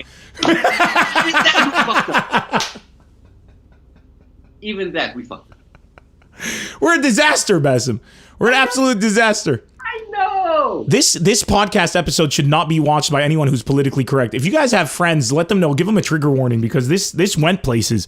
I love the Bassem who's going all over the place. No, but the thing is, I think Arabs should not be offended. It's just it's fact. When I say we have racism, we have prejudice, we have whatever, people will kind of jump at you the same way that guy in Denver jumped. Yes. Because they think that this is an attack on them. Attacking your own people. You're an Uncle Tom. You're hating your own people.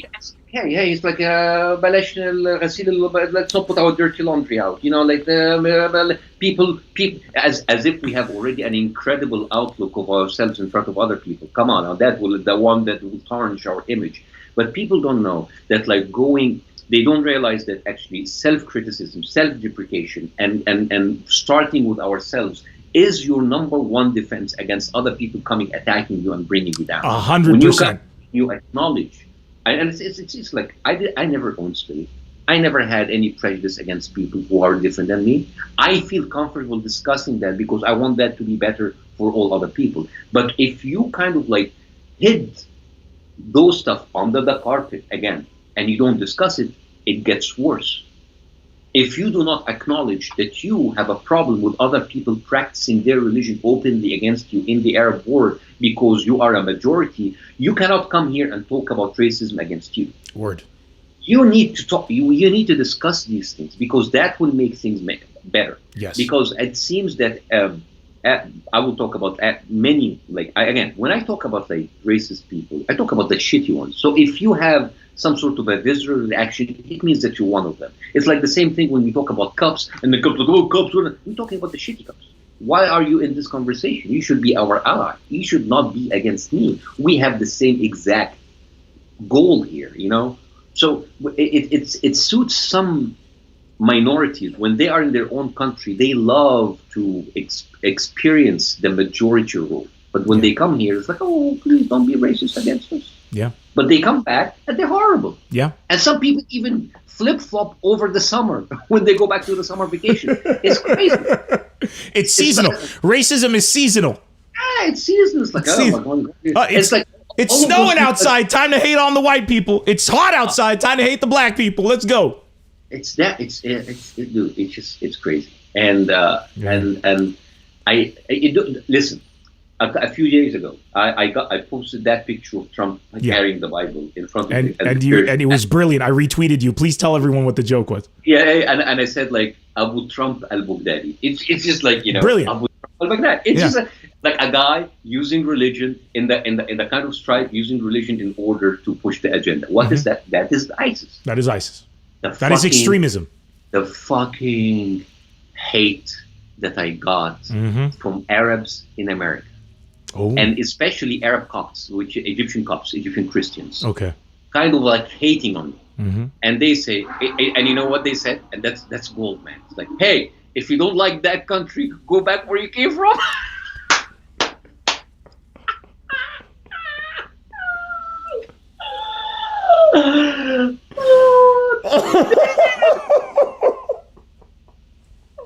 This is fucking what a bunch of Uncle Toms. It's amazing. It's amazing. It's crazy. The mental gymnastics. But I know where they come from, you know. And again, not all cops. I mean, there's no. Not all of like Egyptian Christians who are actually, and even some of them are Trump supporters, but they're not that bad. But here's the thing. I can see where they came from. They were in a country where their rights were oppressed. They were threatened, and then they come here, and now they are the oppressors. They kind of like, it is kind of like it's payback. It's like you people. It's karmic payback.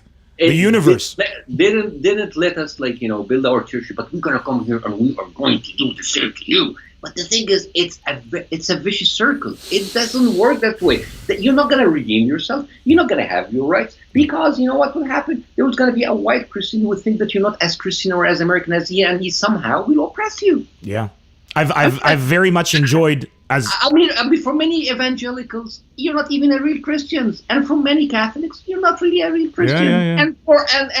And Catholics think that they own the secret thing, and cops think that we are the oldest country. Yeah. No, dude. You think you're on the same side, but you're not. People need to understand. The same way with Muslims, man. The same way with Muslims. Let's take the most extreme people. The Muslim Brotherhood. They are considered by ISIS as apostates. It is a war that nobody wins. If you are right, there are someone who's more right than you. It's always this. People need to understand we live in a world where Christians in America will fight to the death for Christianity, love the Pope, but when the Pope tweeted in solidarity with George Floyd and with a bishop who knelt for a Black Lives Matter protest and said Black Lives Matter, that they called him the Antichrist. Imagine calling the Pope the Antichrist online. We live in a world where people will support you as long as you are saying what they want. Yeah. But they won't support you when they're not, which is why I really love the standout figures in our history, like Martin Luther King, like Gandhi, who did things that didn't support the way of view of the majority, but slowly flipped it out and were able to achieve. Because these examples are one in a million.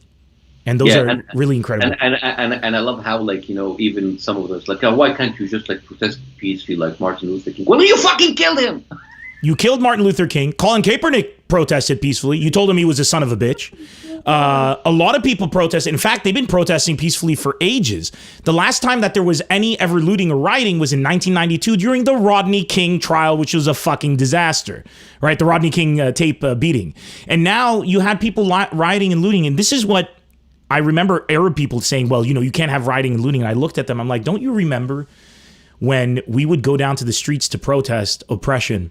And a few people would come down and start breaking shit up. And then the government would start saying, look at these. These aren't protesters. These are rioters and looters. And you're like, no, I really want to make my voice heard. And then we would find out that the people who are looting and rioting were sent by the government. And then here in America, neatly laid out bricks are being put on the street. And this isn't, if you don't believe me for what I'm saying, don't listen to me. I'm not a Republican or a Democrat. I'm an Arab. I hate both of those parties. But if you want to, go and see your Republican mouthpieces on Fox News who are also like, why the fuck are there bricks being laid out before a protest on the streets by police cars? Who is putting these out? Police officers in civilian clothing inciting and starting riots to the extent that is from Bashar al-Assad playbook, man. That's from Bashar al-Assad's playbook. That's from every Lebanese fucking dictator. We can go through all the names. It goes through every playbook of every military president, and in Egypt, Hosni Mubarak, everybody. Can I say something about the looting? Yeah. April 2003, Donald Rumsfeld, when he, right after like they went into Iraq, and it was 2003, I can't remember. Anyway, so maybe they asked Rumsfeld, yeah.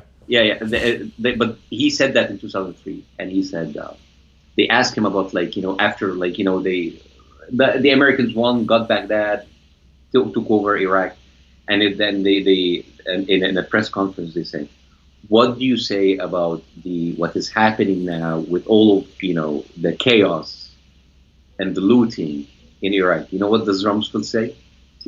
Said looting is a transition to democracy. Word. Nice. Thanks, Rumsfeld. Well done. Mic drop. Shit. That's it. We're ending looting. There. That is the fucking hypocrisy. Bassem, today has been, spending any time with you is a privilege and an honor and a treat. Today has been especially beautiful. Are they hating me on your comments? No, we banned one guy and everybody else seems to be really cool. So, okay, cool. No, they're loving. There's a guy called Kiri Abdel Nasser who keeps saying Bassem. Like every time I look, he's maybe commented it like 1 million times. Bassem. He's like your big. I love that he thinks that like comments on YouTube has some sort of a vocal phenomenon. Well, they know that I'm looking, and I think they want me to do that. So you got Peter Howarthley saying mic drop. You got Karam Sahyun saying it was 2003. Okay, so you're correct. Yeah. Then Adib Karam is an idiot. He said, what did Gandhi achieve? He divided India into many countries. I don't want to say you two have no clue. Clearly you do, but you have drunk a lot of the Kool-Aid. I don't know. Maybe he took a first step towards removing British imperialism and colonialism, but continue with your racist ways. I'm sure your kids are going to love you. No, I mean, come on. I mean, he doesn't know history. Gandhi won an Oscar, man. 4 Oscars. This is what he did. Do you want to know the funniest thing ever that happened? 8 Oscars, you motherfucker. Do you know what they? Do you want to know that? The funniest thing that happened is Mark Zuckerberg came out recently and said, "I'm not going to. We shouldn't be policing what is fact and not fact on our thing, right? So I can't police fake news, even though Twitter was doing it." So then the retort was from Reddit. A bunch of people started posting, Mark Zuckerberg, convicted pedophile, says you should not check fake news. Mark Zuckerberg, lizard man and serial rapist, says you should not. Like, just, I love when people clap back with humor and it sends like the most powerful point possible. I think that's fantastic. George El-Khoury, Adib Karam, removing you. But again, I love it when Nemr destroys people like you. Really, guys, I want to ask you guys to be better. I really be better. You know what I'm saying? When you say things like, what did Gandhi achieve? I mean, you know. I get, what's 8 Oscars is a big deal. I don't understand. Huge deal. Bassem, excuse me, haven't you worked in Hollywood? Do you have any Oscars, Bassem? No. Neither. No. I've lived in Hollywood. I've driven on Hollywood streets many times. Do I have any Oscars, Bassem? I've done. Gandhi got 8. 8 fucking Oscars. 8 fucking Oscars. 8 Oscars. Also, fashion statement. He popularized the toga, which became a fraternity piece here in America. Respect him. He started the no diet of his own. He did. Yes, he introduced intermittent fasting. No diet. It is called the no diet. Gandhi, revolutionary of intermittent fasting. Dude, listen, you know what? I think helping people all over the world lose weight. How dare you, sir? How dare you? Yeah, it's just like, yeah. I mean, I want to say, you know what? I'm glad that we're part of this whole movement, because you know what? When my daughter grows up, and she said, "Dad, what did you do when injustice came knocking? You know what I'm going to tell her? I went on Nemr's podcast.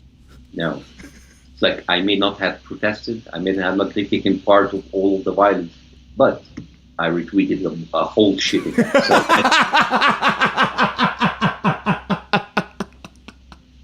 I've retweeted. Daddy, what did you do? Check my Twitter history, young child. You'll see what I did. Yes. Yes. Bassem Youssef, you are a national treasure across the region of the Middle East. I love you dearly, my friend. And dude, keep telling you, let's have a fucking two-man show. Everybody, guys, in the comments, if you approve, let's do a touring. Of course they approve. I like how you're asking, as if they're going to say, like, no, I like Nemr and I like Bassem, but I prefer them each on their own. Yeah, I don't like to mix my peas with my pasta. No, dude, the comments are beautiful right now. I love this duo. Bring Bassem on your show every time. Someone is checking IMDb looking for Gandhi right now. These comments are hilarious. Two-man show, do it. Let's take a look. I'm just going to read through a bunch of them just because they're really positive. What's this? This is a long one. Wasim Dimeshki. You motivated the hell out of me during your Toronto set, took a selfie with me at the end and had some real chats. You chose an absolute beautician in your vlog. I wish you two could host your own Middle Eastern daily show or have more of Bassem in the podcast. Bassem is awesome. Humor will help us rise again. So this guy was in your shows over there. You. I mean, Bassem, you're a beautiful man, and I'm sure a lot of people will rise on your image. I need to rise off my chair. I need to rise off my ass. Oh my God. Bassem and Nemr doing shows together post-corona disaster is going to happen. Definitely. And in the meantime, yes, of course you'll be seeing him on this podcast. He's the only person we brought back on the podcast. Says something. I love you so much, man. You're the best, Bassem. Take care of yourself and stay safe. Habib Albi. You too. Hey, and call me after you're done. I will. I'm gonna wrap up. I'll give you a call. And always remember, Masr Dunya. Masr Dunya. My mother says hello.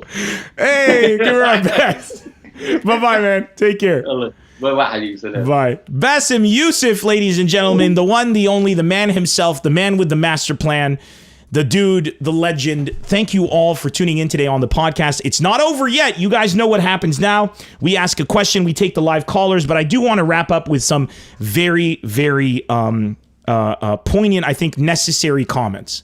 You saw two people today. One person get banned and one person kind of get slammed down for saying, what did Gandhi do? The guy who said, what did Gandhi do? And the other dude are not the same person. The other dude is a racist shill. The guy who said, what did Gandhi do? Is misled and confused.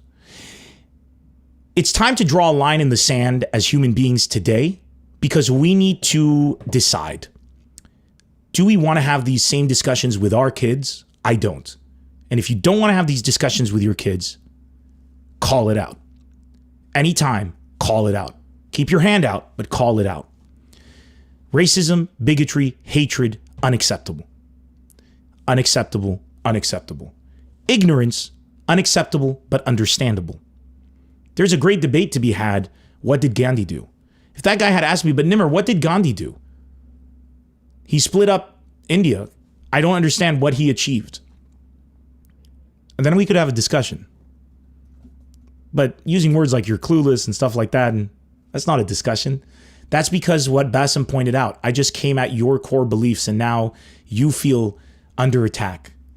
You do not lose yourself through progress. You only maximize more of your own potential. You do not lose yourself in progress. You only become the better version of yourself. You progress to being a better human being. That's it. It's that simple. Thank you guys for tuning in. It's time for us right now to go to askreddit.com, find a question, and take your phone calls. So I'm heading out. I want you guys to call into the show, and I'm going to put the number on a second. First of all, there's the Discord server. If you guys haven't joined our Discord, that is the official link to get into it. Also, I'm going to put this number on the screen. Text your name and where you live to that number. In a bit, not yet, I don't want you to start calling yet. In a bit, I'm going to switch this to we are now taking calls. Please pay attention. When you see this on screen, call. When it's off screen, stop calling. I cannot disable call waiting, and it's going to keep going beep, beep, beep, beep if you guys keep calling. So I need your help to make sure that doesn't keep happening. So when that's on screen, call. When it's off screen, don't call. In the meantime, go ahead and add the number while I go to Ask Reddit, find their brilliant questions, and we see what we're going to ask you guys today. So let's see. The question we're going to ask today, okay, right now, let's see. That's a really good question. Here's our question of the day. What is the one part of your hobby that you hate doing? I love this question because you're going to call in. I'm going to find out what hobbies you guys have. I love fishing. Talk about myself super quick. I love video games. And what I hate about them, I think what I hate about video games is Windows. The fact that I do PC gaming and I have to interface with Windows is something that is the bane of my existence. So give me a call. I'm going to open up the phone lines in a bit. Give me a call in a bit, not yet, in a bit. I'm going to open up the phone lines. Don't forget that if I put this, it means call. If I take it off the screen, it means don't call. Okay, I need your help, guys. Please don't call because it'll be beeping and I can't stop it. All right? I want you guys to call and let me know what is the thing you hate about your hobby the most. So I want to know what your hobby is and what you hate about it the most. And let me unmute the phone right here. Where's the phone line? It's right there. And let's start taking your calls. Boom. Give me a call right there. We're taking the WhatsApp calls live. Call me on the phone. Let me unlock the phone so I can answer the calls. There we go. Let's go back and waiting for the calls to come in. What's looking right there? Okay. Jesus. 13 missed call. There we go. Call me on the phone. Let me unlock. Okay, let me take this off the screen. That means you guys should stop calling. I'm going to mute it for a second. This is how I'm going to do it. I'm going to mute this for 1 second so you guys don't hear the beeping. Thank you, man. You guys stopped calling. Damn, that's awesome. We got with us on the line right now, Wafit from Lebanon. Am I correct? Yes, the dude with the lost ass. How's it going, man? The dude with the what? The lost ass, dude. I do not have to explain it every time. Oh my god, that is too funny. Yeah. Change my name. Change my name on your phone. Butthead Wafit or something. I accept that. Khalas, no. I got you. Wafit, what is your hobby and what is the thing you hate the most about your hobby? People are remembering you in the comment section, the changed ass. What is the, for those who are wondering what the changed ass thing is, it's in a past episode. And I want to encourage you to look at the comments and see people dying in their comments right now and realize, what did I miss? And the only way to find out is to either join our Discord server and ask or go into the past episodes. And let me tell you, it was worth it. Wafit is one of the legendary callers on the show. Wafit, what is your hobby and what do you hate doing with your hobby the most? I'm not going to talk about, I have two hobbies, but I'm not going to talk about Pornhub. Okay. So I'm going to go to reading. Did you say, but I'm not going to talk about Pornhub? I think that was autocorrect, Nemr. Oh, okay. That was autocorrect. Yes. Vocal autocorrect. Okay, yeah, so you're going to go with... My keyboard is going crazy today, you know? Okay, that's fine. So you love reading. What do you hate about reading? I hate the migraines. What? Because Migraines? this is the thing. Yes.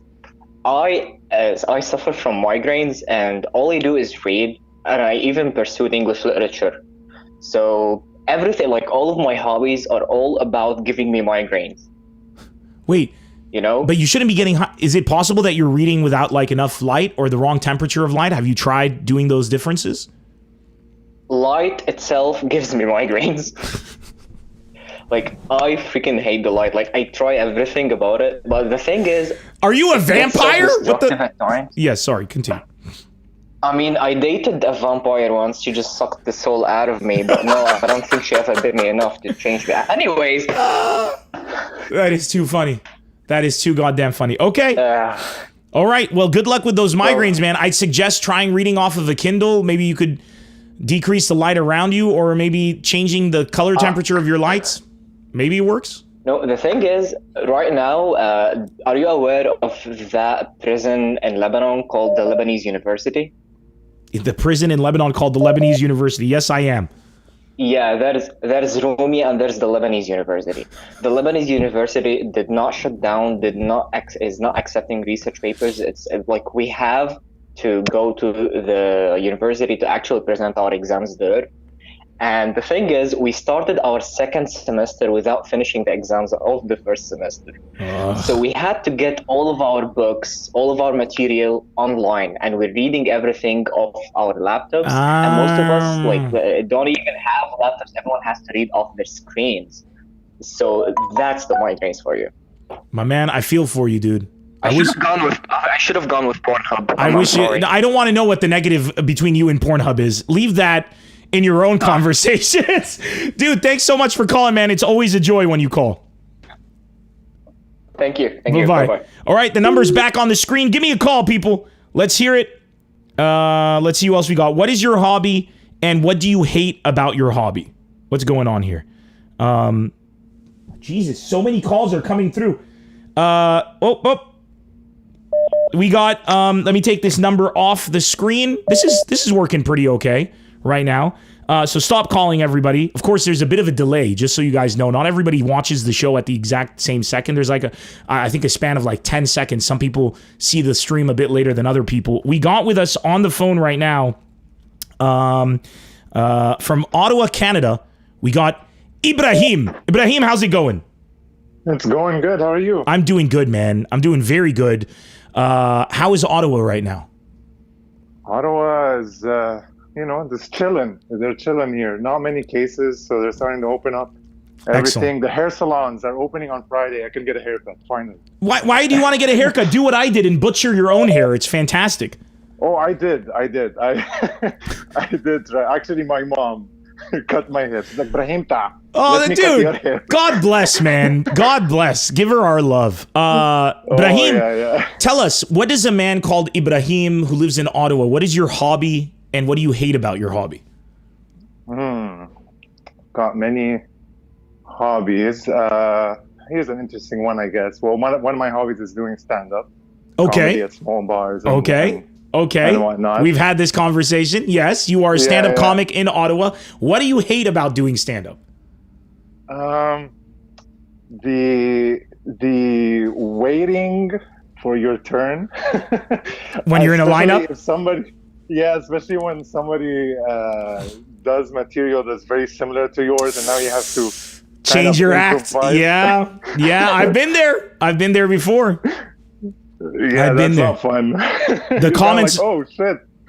The comments are really funny. Dinsey Finzi, I was like, what do you hate about doing stand-up comedy? And Dinsey Finzi wrote, standing up.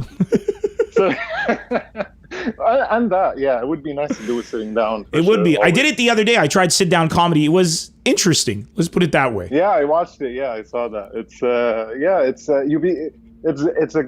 good for you. You know, it's relaxing. You're comfortable. It is. I think it suits you well. Thank you, sir. I appreciate you, man. Dude, thanks so much for calling, and good luck. We're going to be sharing a stage one day, and I can't freaking wait. Well, I hope so, man. I'm waiting for it. Take care, my brother. Thank you, too. Bye-bye. All right, everybody, give me a call right now. The number's on the screen. What is your hobby, and what do you hate about doing that hobby, the practice of that hobby?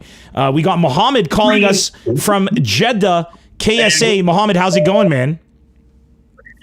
Hey, Nemr, how are you? I'm doing good. I'm doing very good. How are you? Fine, thank you. I'm Mini Mo on Discord, by the way. I like how you tell me as if I don't know. Of course I know who you are, but the people don't know. So I'm not going to explain to them that I know. It's for the people mostly. Oh, it's for the people. Okay, all right, good. Mini Mo with us from Discord. Mini Mo, what would you say is your hobby, and what do you hate about it the most? Okay, so I have a lot of hobbies, but I hate the same thing across all of them, which is that they cost me a lot of money to enjoy. Why don't you try hobbies that are cheap? There's a simple solution. What are your hobbies? Flying jet aircraft? What are you doing? That's so... No, my hobbies was technology in general, phones, tablets, stuff like that. Then books, I buy a lot of books, even though I don't read them immediately. Sometimes they sit for years in front of me. My biggest hobby, however, was watching movie. And since in Saudi Arabia for the past 30 some years, they didn't have cinemas.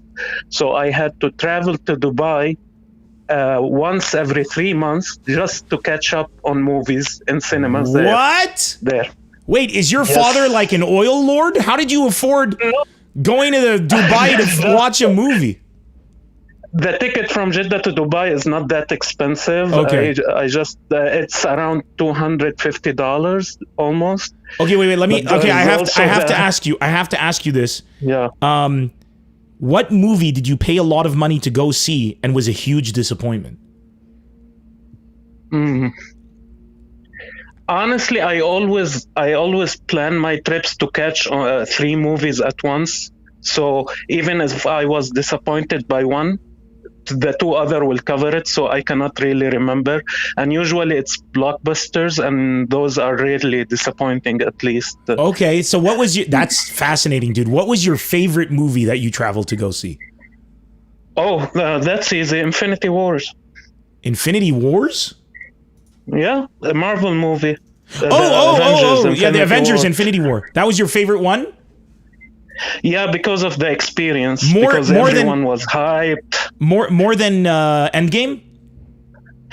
Yes, because Endgame, not unfortunately, Endgame came out when Saudi Arabia finally had theaters.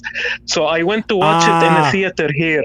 But around me, most of the people were not that familiar with the Marvel movies. Yeah, because they hadn't didn't followed. Get excited.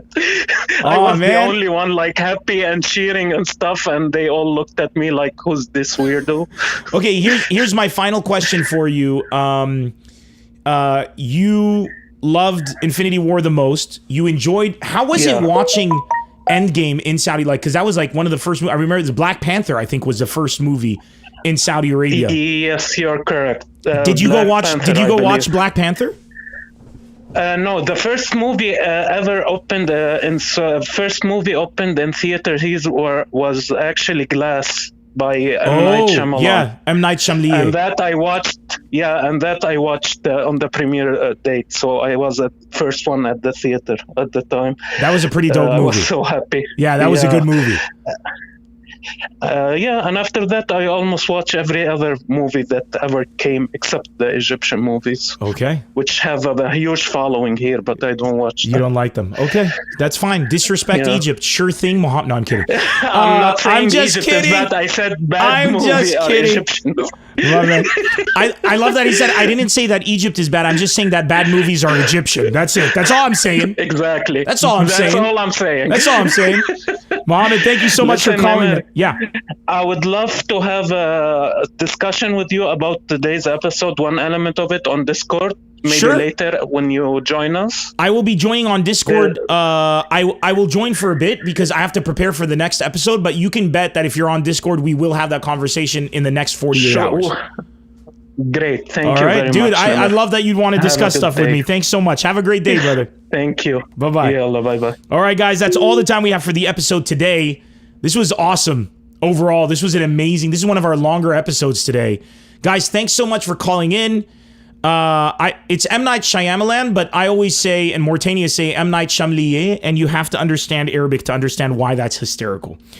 Actually, we're out of time for callers. Guys, thanks so much. In exactly 5 hours and 50 minutes is the next episode of the podcast. It'll be 7 p.m. Pacific Standard Time. We're going to be with the legendary Chris Kattan. As always, we jam out before we bam out. You know what I'm saying? I'm going to play some beautiful music for all you guys here because we have a very important message that needs to be said at the end of every podcast episode, a message that ensures your safety, your happiness, a message that makes sure that you guys live long and prosper. I'd like to thank everybody who was in the comments section today, being really upstanding individuals. It gives me so much hope to see a few just a couple of bad people and everybody else just being so fantastic. It's fantastic. You know what I'm saying? It's just perfect and it's amazing.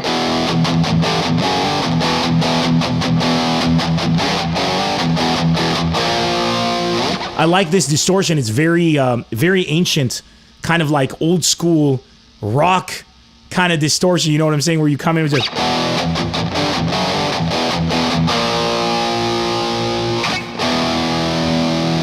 It's got that feel to it, and then when you hit the microphone up here and you click it up, it gives you a nice...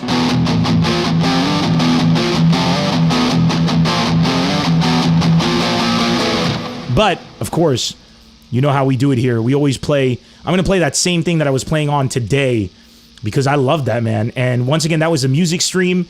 If you guys want to join it, make sure you add me on WhatsApp. There's the number. So you get notifications about that. Join our Discord server. And, of course, have a good time with us. We do music streams. And then, and this came from our music stream. We made this together. You know what I'm saying? And it gets good.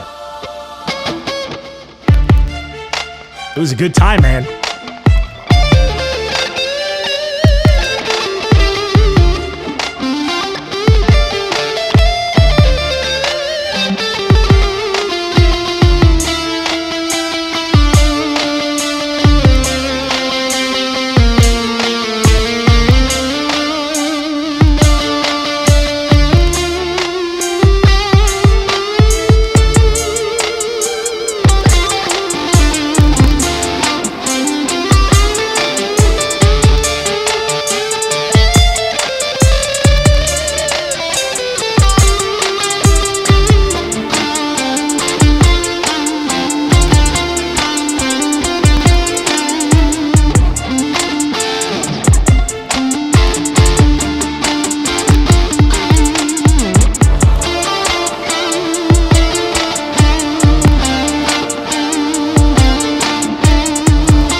Everybody, that's it from me.